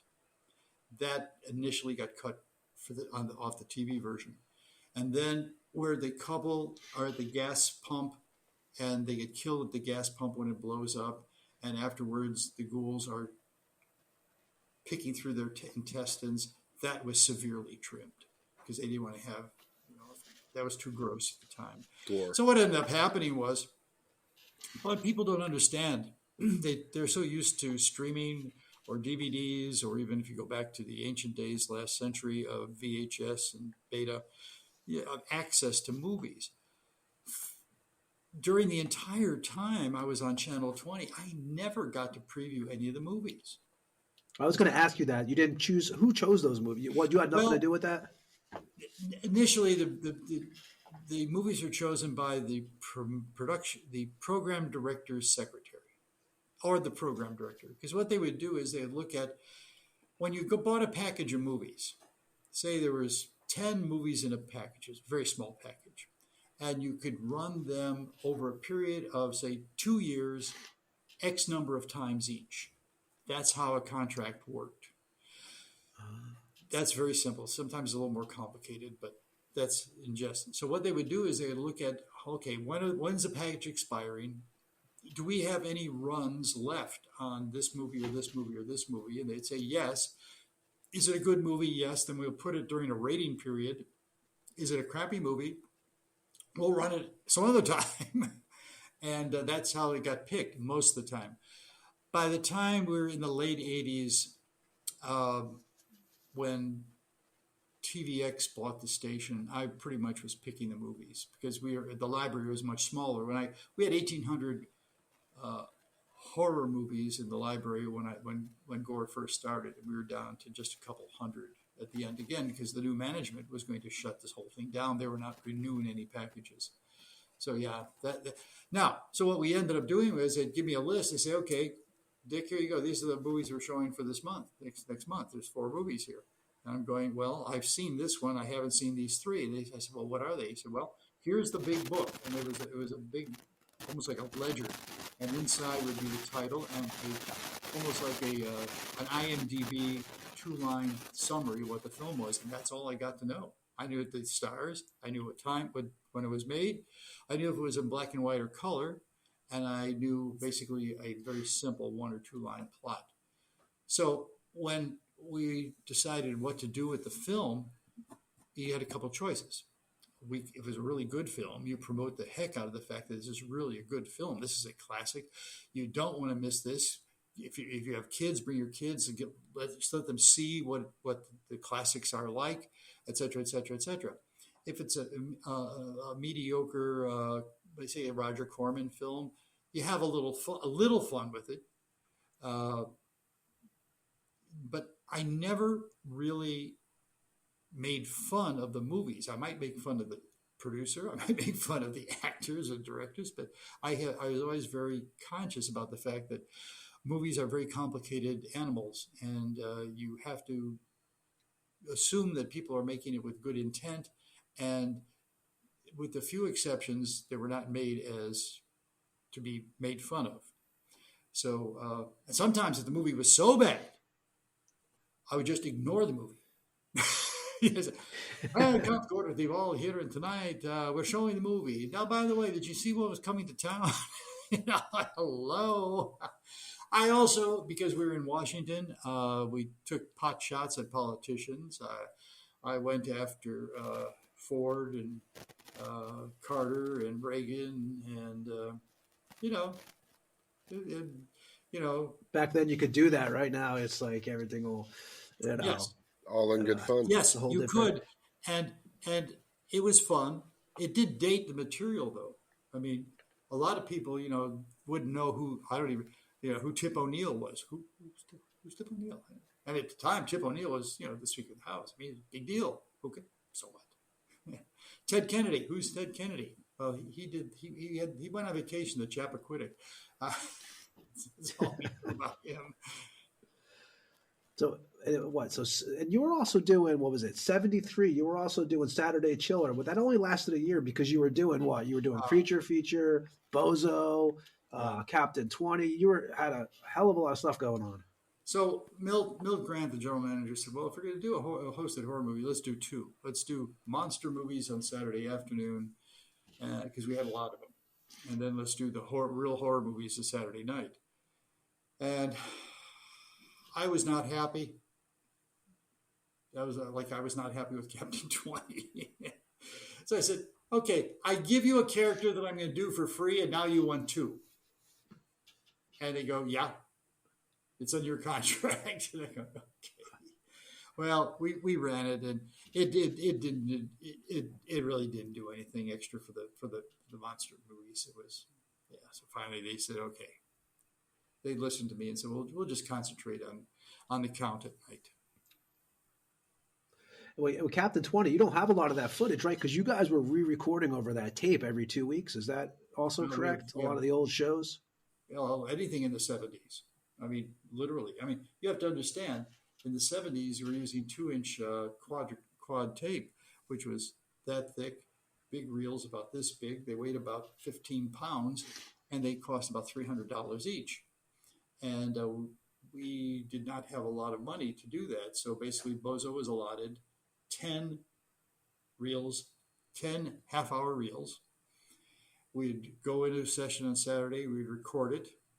Those would play back the following week. Then the next week, we'd take the ones that aired. There was always 5 more out. So we were always rotating them in. So there were very few shows that were saved. We saved, I think, one anniversary show, and we did some extra stuff to show fillers features. Matter of fact, we did it really. It wasn't mine. I didn't do it. I mean, I was in it, but it was our staff photographer. He had an idea. Metro had just come to Washington. He said, "Take Bozo on the Metro." It just opened up. It was running from Rhode Island down to downtown, and these brand new, beautiful cars. And we talked to the folks at Metro, and they said, "Sure, no problem." We didn't even have to pay.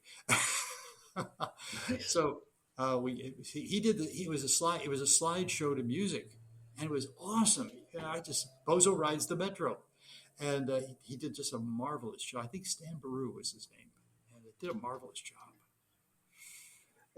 So 79, right? You got so was the show, because I didn't really understand this. So were you guys replaced when the Redskins started playing? Were they replaced? Did you kind of know? Because I remember there was a message you had when you could tell when you were kind of doing your sign-offs on those shows. You kind of knew something was up. Oh, I knew something was up. I didn't know when. Twice I knew something was up. I was not. What ended up happening was it was in the '79. The station was sold to Taft Broadcasting. Remember, I was telling you that the parents were kind of upset about The violence on the programming. shows. So they challenged the license. And in order to get the license, Taft Broadcasting made all these promises of all this locally produced programming that would remediate all the violent programming otherwise we were showing. Okay. And so there was only one person on the staff who knew how to produce kids' television shows. So they had me produce a lot of television shows. That's where Kids Break came in, which is, like I said, the show that got me an Emmy in '84. That was a mix of puppets, animated drawings, and Captain 20 had a role in it too. Chef competition, the greatest chef in the entire nation. Yes, he was very popular. Howard Hughes, yes, big breeding puppet, yes. And I can't do Madame Memory anymore because it was a falsetto, and I can't do a falsetto anymore. But anyway, Nick Numbers, he was my favorite. We did a thing on teaching kids how to, basically simple addition and subtraction. And we had Nick Numbers was a guy in a trench coat. You never saw his face fully. He had this collar turned up, and a fedora hat down, and he'd walk into the set, and the set had 3 street lights, and we had these puddles of light. That was how it was lit. So he was always top lit, so he was always in the shadow, and he'd be the Bogart character. All right, kids, Nick Numbers here. We're going to teach you all about numbers today. All right? I say 2 + 2 equals which number? Point to it. And then we'd have some music, organ music, dum, dum, dum, dum, dum, dum, dum, dum, dum, dum. And if you pointed to this number, 2 + 2 is 4. You are correct. All right, give yourself a round. All right, let's try this one. And we'd do those. And we'd do 3 of them. And then he'd go turn around and walk off. And we had this organ music again. It was very noirish. I love Nick Numbers. Yeah, we had a lot of fun with Kids Break. And so basically because I was doing all this stuff, plus a bunch of specials, and even at that time I was working on a pilot for Taft Broadcasting for syndication. They said, Dick, we're taking the count off so you can concentrate on the kid stuff. And originally it was supposed to be for 12 weeks, but then they kept throwing more stuff at me, and it lasted for a couple of years. And finally, every rating period, I'd say, guys, I'm ready to go back. Got to be ready. And they go, no. Another program director, hey, I'm ready. Finally, they got tired and said, okay, go back. So 84, right? And that was out of all the roles you played, like just to make the count was your favorite. Was that your favorite role you played? Well, eventually, yeah. I mean, if you, in the whole scheme of things, I mean, I really enjoyed Bozo for most of the time it was on because it was a fun show.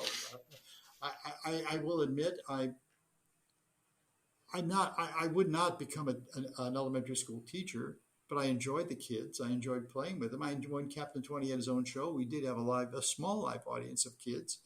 And we were working with the DC school system. We had advisors with them on how to deal with what we were going to do educationally. So yeah, it was everything was a fun challenge until again, like in Paducah, it was fun until it got to be too much work. And again, I would probably admit that right now, given how much work I was doing producing kid shows for Taft, it's probably a good idea that I didn't do Creature Feature for a couple of years while we're getting that stuff out of the way. Hey, if I hadn't, I'd never got my Emmy. That being said, I have the world's worst record. Talk about batting average. We had over my career, I had 28 Emmy nominations and got 1 statue. Wow. Hey, one's more than I got. Wow. It's one's exactly. more than I have. Most people. I mean, and actually, when you came back in '85, you had really killer ratings, right? And we did. The problem was we were showing a lot of the same old Universal stuff that had been basically overshown. So basically for 84, 5, and probably at the beginning of 6, we could see the ratings slide down. They also kept moving it later because you were losing a lot of crew too, right, back then? No, the crew didn't lose until basically it was mid '86 when they started laying off crew people. So basically for about 8 months before they finally shut the studio down, they took it down to one studio and then finally said goodbye, everybody. How hard was that for you? Like when you're doing that, the final, like, you're doing, say your final couple months, you kind of know what's going to happen. Oh yeah. You knew they were going to close the production department and stuff. Like, was it hard? I mean, was it like dragging around basically like, okay. The worst part was seeing your friends that you've been working with. I mean, these are close people. I mean, your career was tied into these people, and you were good friends. You worked on these shows together. This was not a Dick Dysel all by himself kind of operation. I mean, we worked as a unit. Whoever was on the crew, that was part of the unit. And to see them leave and being laid off and so forth, that was rough. I mean, I knew it was coming. The reason I hung in there so long is because I had a union contract. I had a severance, and they didn't want to pay the severance. They were waiting for me to quit. I'm no dummy. Do you remember your last episode? I know you came back in '99 for the countdown with the count, but do you remember your last episode before that when you knew that it was before you knew in 1999 they were going to bring you back for the New Year's Eve thing? Do you remember your last episode that you filmed? Was it like a bittersweet kind of thing going on? I know the one that we didn't, which was supposed to be our last episode, was Invaders from Mars. I honestly don't remember the last movie. I remember that one of the old things for Bozo was whenever a crew member left the Bozo crew, they would get a pie in the face at the end of the show. It was just a thing a clown did. So for the last episode of Gore, you have the crew and staff from the station running onto the set, some of them carrying crosses, whatever, and driving me into my coffin. And then they disappeared, and I start lifting up the coffin, and then they come back, hold the coffin lid down, then lift it up, and everybody threw pies at me. That was the end. Now on the night, and the 1999 special, were you surprised that they asked you to come back for that? And how was that experience? I was shocked. Yeah, it was a great experience. Again, I was living in Chicago at the time, and they flew me back multiple times. It was a challenge because again, they didn't have a production crew that was used to doing programs. Mm-hmm. They were doing the production crew basically did lockdown cameras on art cards for promotion. And I think they did one very small and easy public affairs program. So when I said, well, we're going to do a 3-camera setup, everyone went panicking, like, what do we do with the cameras? And so I ended up hiring the lighting director that worked with me back in the 80s. And the audio guy, Captain Audio, the guy who I knew, he had actually been one of my characters in Paducah. He was from Washington. He came back before I did. He left before I did and did radio and is a radio engineer in Washington for WRC Radio. Anyway, we hired him as the audio man, and we hired a couple of other people who were used to production. And then we ran lessons on how to make a program. So it was kind of interesting to reintroduce these people to what we had been very familiar with. It was exciting. I got treated very well. It was not a rating success. No, it was a rating. It did okay in the ratings, but it wasn't a financial success. And but I had warned them. I knew enough about production that I said the budget for the show is too high. We don't need this much money. They said, "Well, here's the money. Spend it." Okay, I did. So we did it. It was fun. Yeah. I had people on who had been I'd known for years, who had been on my show before as guests. Eleanor was on, um, and we got the old coffin back. When we left 20, I gave the coffin to a friend of mine, Tim Pace, who had a prop rental business, and I said, "Here, go rent it." And he loaned it back to us. So yeah, that was fun. That was good. No, and I wanted to. Don't worry, we're going to let you go very soon back to your coffin. But I want to ask you a couple more things. I want to ask you about, especially about the thing you do now for the last. I think it's your silver anniversary now because you've been doing the internet years. thing. But I wanted to ask you about when you had because Forrest. Well, I found it really interesting. You had Forrest J. Ackerman on, and you said that you kind of like.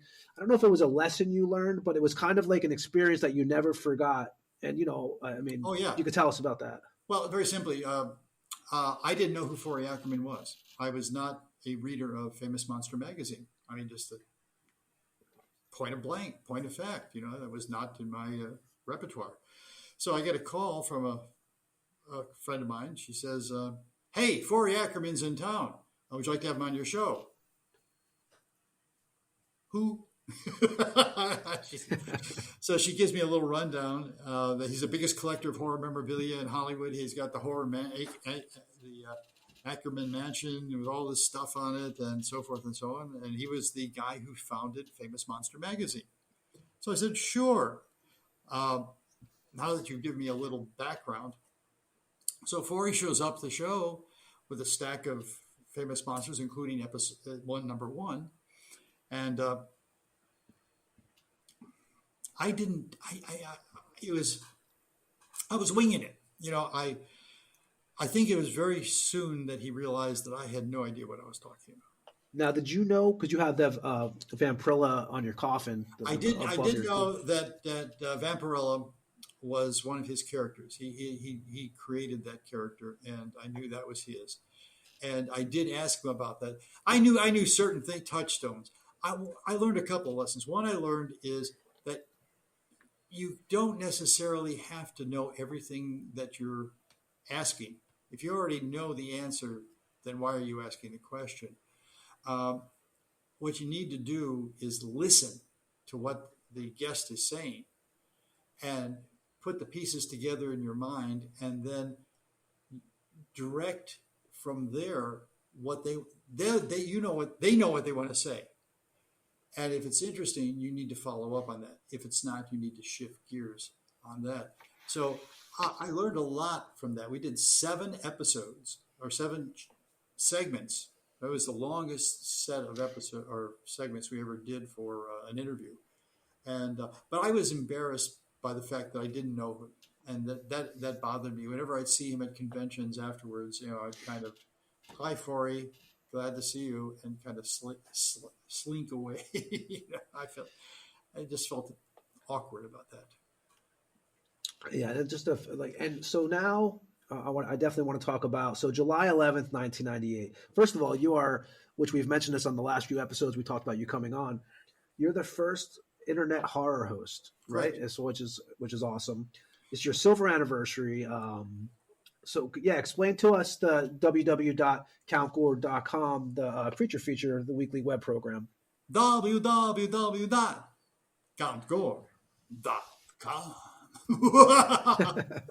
Yes. I had been running my DJ company in Chicago suburbs at that point, and I didn't have enough budget to do 4-color print.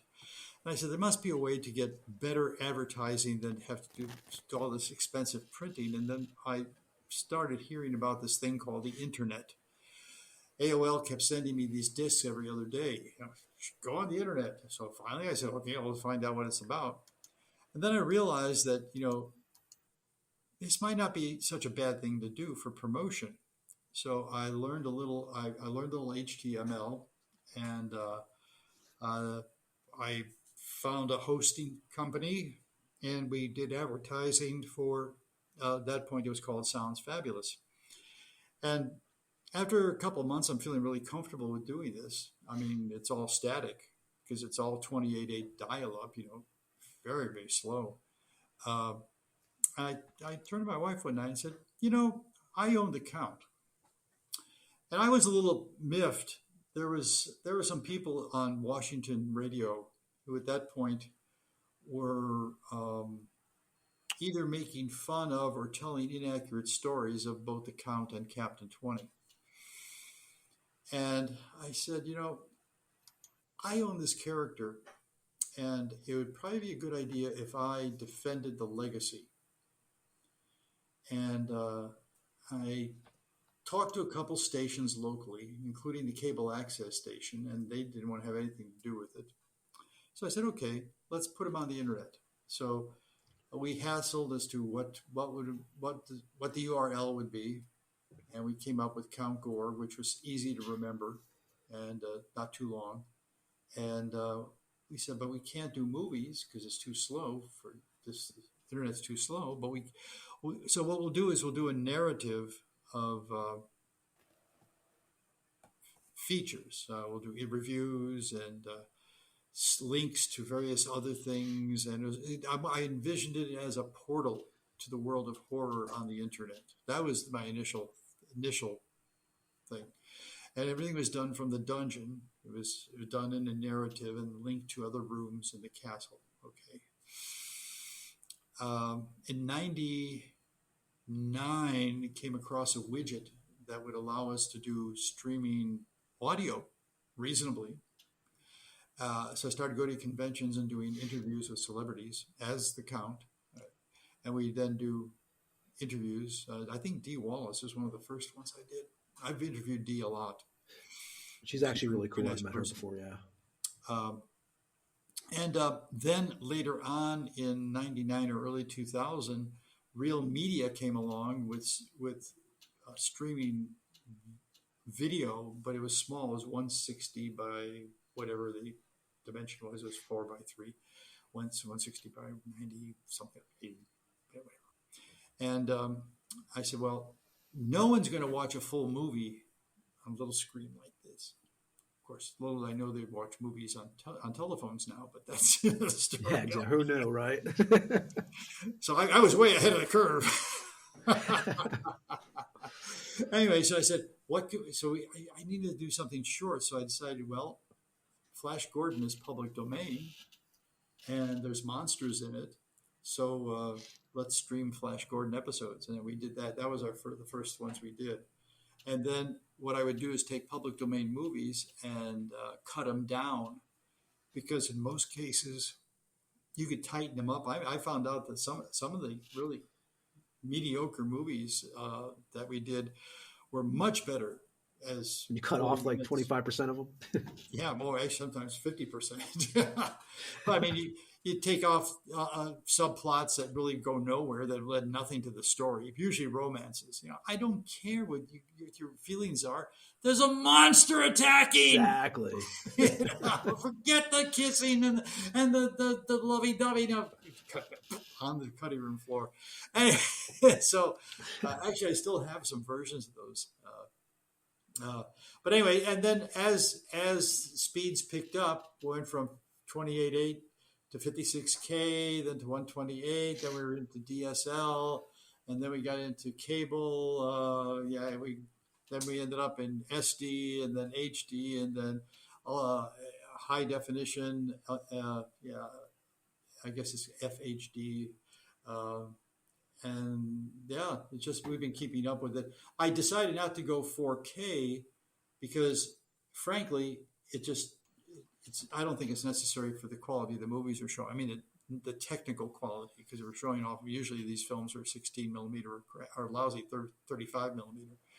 And 4K is just going to show you more of the faults.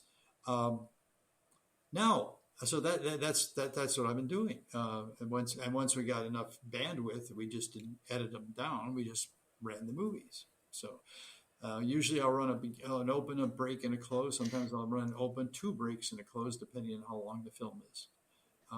This year we're running. You have to understand that I can only run public domain films unless someone says, here's one of my movies, you can run it. And this year I've been lucky. Several of the filmmakers that I know, Don Glut for one, Ed Douglas, Jimmy O, and Fred Olin Ray have said yes. You may show one of our films for 2 weeks. We show every feature film runs for 2 weeks on the web program, and then on that second week we run a short film. I like short films, so we run long film, short film, long film, short film, like that. And it's been a successful format. Matter of fact, right now, up until December 9th, you can watch really, I think, one of Fred Olin Ray's better films called Haunting Fear. It stars Bring Stevens, Karen Black, um, uh, I've always liked Karen Black. John Michael Vincent, Jay Richardson, yeah, a bunch of people. I'm trying to remember Michael Berryman. It's a decent film. We couldn't have shown it on television. There is like a lot of early 2000s horror films. Too many bare breasts running around, but Yeah, so you don't have to cut yours, right? You could just show it as the film is on your. I basically, yeah. I mean, I don't cut for nudity. I mean, I don't do porn, but Yeah. Right. I was a breastfed baby. Come on. The Penthouse. What can you say? And it's funny because you mentioned the characters. Did you ever realize how big your character is? Because I know that you wound up being, you didn't even know about this at the time. You wound up appearing in that Fantastic Four comics, and you didn't even know at first. Is that correct? That is correct. Yeah. The Bone Jangler, who runs a comic store in Aurora, Illinois, said, "Hey, Dick, you know the Count's in a Fantastic Four comic? We just got it in the shop." And I go, "No." So I got a copy and I looked at it, and yeah, sure enough, it's even Count Gore Duvall is a picture. The kid is watching the Count on the TV, and it's a nice caricature, and it's labeled Count Gore Duvall. And I go, it would have been nice if they had asked.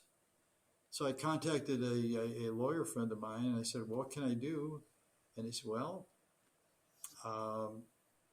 you can send them a cease and desist, or you can try to get paid, but that'd be dicey when an individual takes on a major corporation on a copyright issue or a trademark issue. They have enough lawyers on staff that they can tie you up for decades or at least years, and it's not going to cost them anything because they're already on staff." And it would cost me tens of thousands of dollars. And I said, "No, I'm not going to do that." So I did send him a letter with a copy to my lawyer, so they're aware that I have legal counsel. And I said, "Look, it's really simple. All I really want is acknowledgement that I exist, and that in the credits in it that you have my URL, countgore.com." And never heard back from them. But on the next reprint, I got what I asked for. And they didn't tell me. But about a year, 2 years later, maybe about a year later, I got an email out of the blue from the artist who drew the comic. He said, "I just want to let you know that I really wasn't trying to rip you off. I'm a big fan. I grew up in Washington, D.C. area, and I loved your show." And they said, "Well, we have him watching some kind of horror thing." And I said, "You just came to mind, and I drew it in." And I thanked him, and I said, "I appreciate it. And I mean, if you'd have asked, I would have said yes." I mean, I got what I asked for. I mean, so everyone came out okay on this one. It's not great. And I got two more questions for you here. Great. Now, with the horror host, was there any competition between have you met like Rick Oz and I know you met Zachary actually before he passed away, which I thought was awesome. Yes, that was important. You interviewed him, right?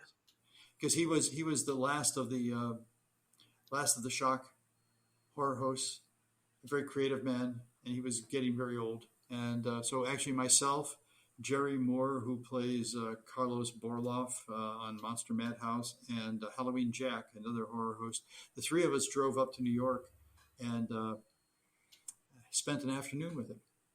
And he had one of his fans has his props in his basement. So we went over there and we actually played around his props, and it was it was a lot of fun. We learned a lot about him and the start of the whole genre, and that was really great.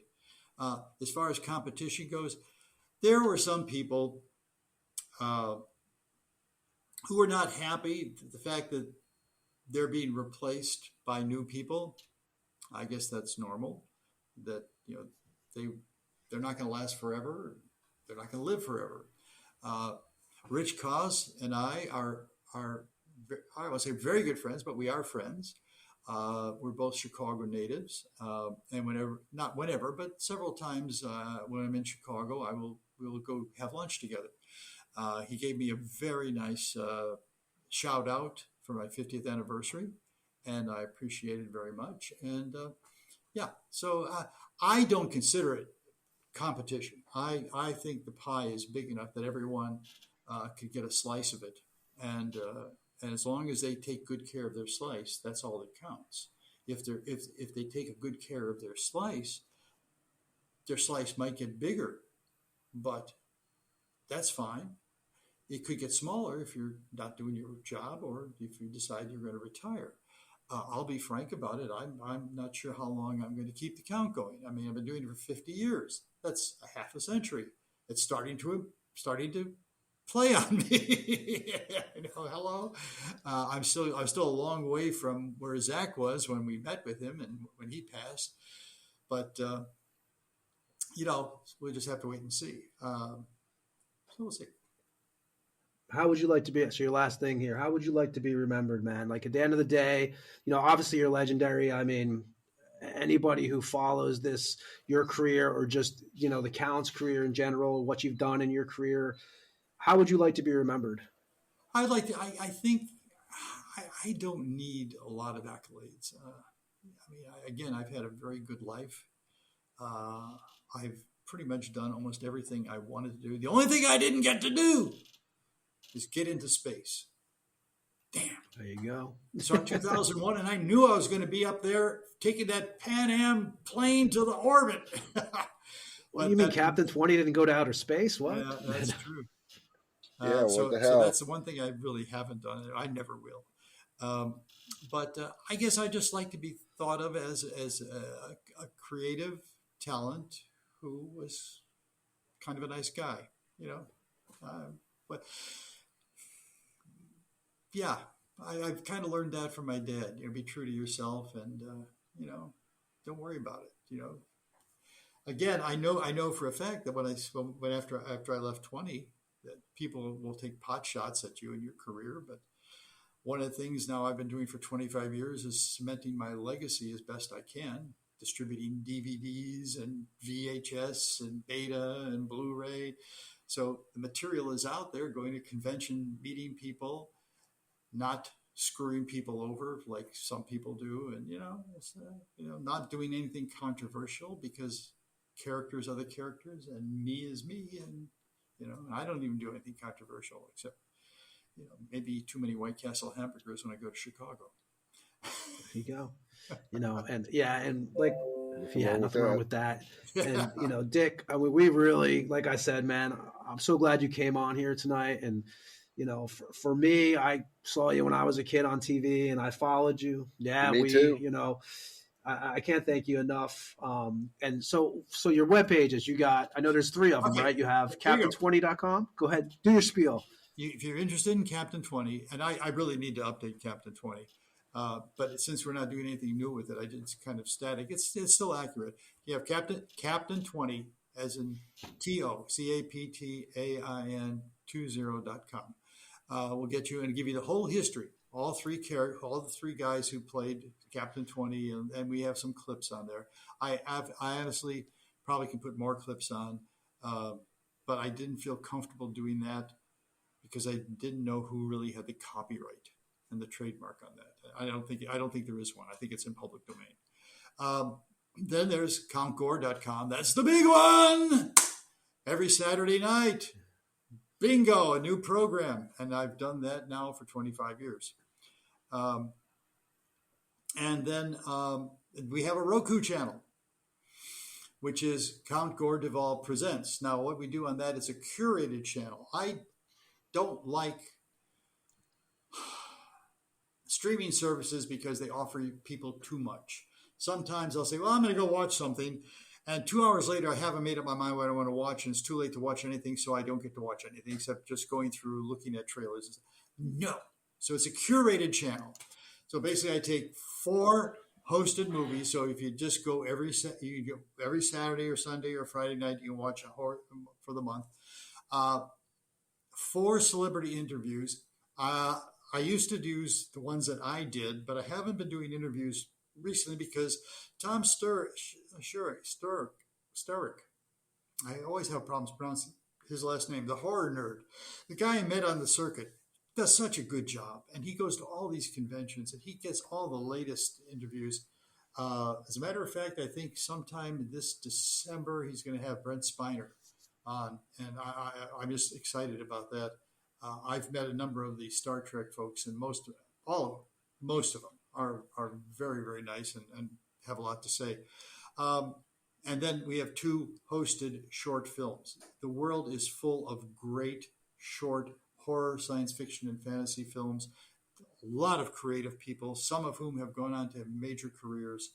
So that's on my Count Gore Duvall Presents. You go to Roku, search the store, just type in Count Gore. By the time you get to your Gore, it'll pop up and just say add it. It's free, no commercials. That's the key right there. And speaking about that, this does cost some money. So on countgore.com, I do have a marketplace. We do have that Blu-ray. We've got several public domain movies that I host. I think about 10 or 12 of them. 8x10s. House on Haunted Hills, one of them. Theater of Blood. Some really good films. A couple of bummers that are kind of fun. I mean, some just like Monster from the Surf. Why not? And we have T-shirts. We have the limited edition 1 year only 50th anniversary T-shirt. That will, until we run out. We're not going to have it reprinted. We have the glow in the dark. Are you reprinting those black ones at all? Because you only have like double X's, I think, or extra. Like, do you know the black ones? No, those are the I was going to get. Those are the glow T-shirts. They're glow in the dark,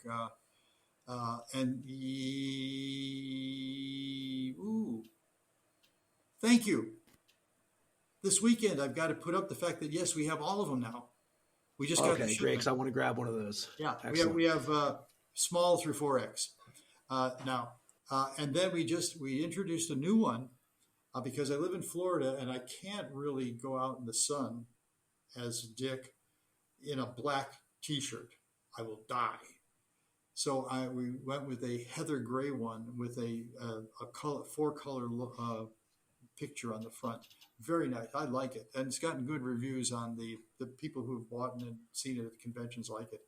And that's where we've had it. So that's now up on the website. So that's where we have merchandise for sale. But that's the only commercial venture that we have. Everything else is just, come on, enjoy it. I've had a good time. You have a good time. Let's all have a good time together. Exactly. Well, Mr. Dizell, we want to thank you for coming on, man. And, one second here. We got. Yep, there it is. There you go.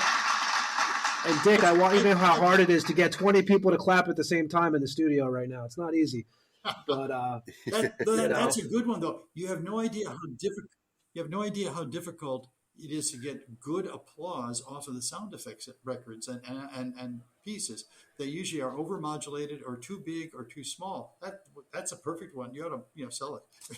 Well, thank you very much, man. I appreciate that. And let me wrap things up to your wonderful audience who now have just sat way too long to listen to this. It's been a long one. That's okay. And I still have stories to tell. That's okay. Never mind. I will wrap it up with what the Count would say. So let me. May all your blood be warm. Thank you so much, man. And Ed, tell them where they can find That's us. epic. Do your spiel at the end of the show here. Where can they find us at? Oh my goodness gracious! Spotify, Apple, YouTube, anywhere podcast. The Tampa Morgue at gmail.com, Instagram and Facebook, There you and probably I don't know, probably some bad websites too. I don't know. Good. Yeah, it's been a blast, Dick. Thanks again, man. And anytime, you're welcome. Yeah, The man. count is always welcome on here. And thanks. We appreciate you coming on. You're welcome. And we will say goodbye to you on the end of the show after we hang up. And everybody else, thanks for listening. We will see you on Tuesday. We have Paul Speckman coming on from Master Abomination. Yes, sir.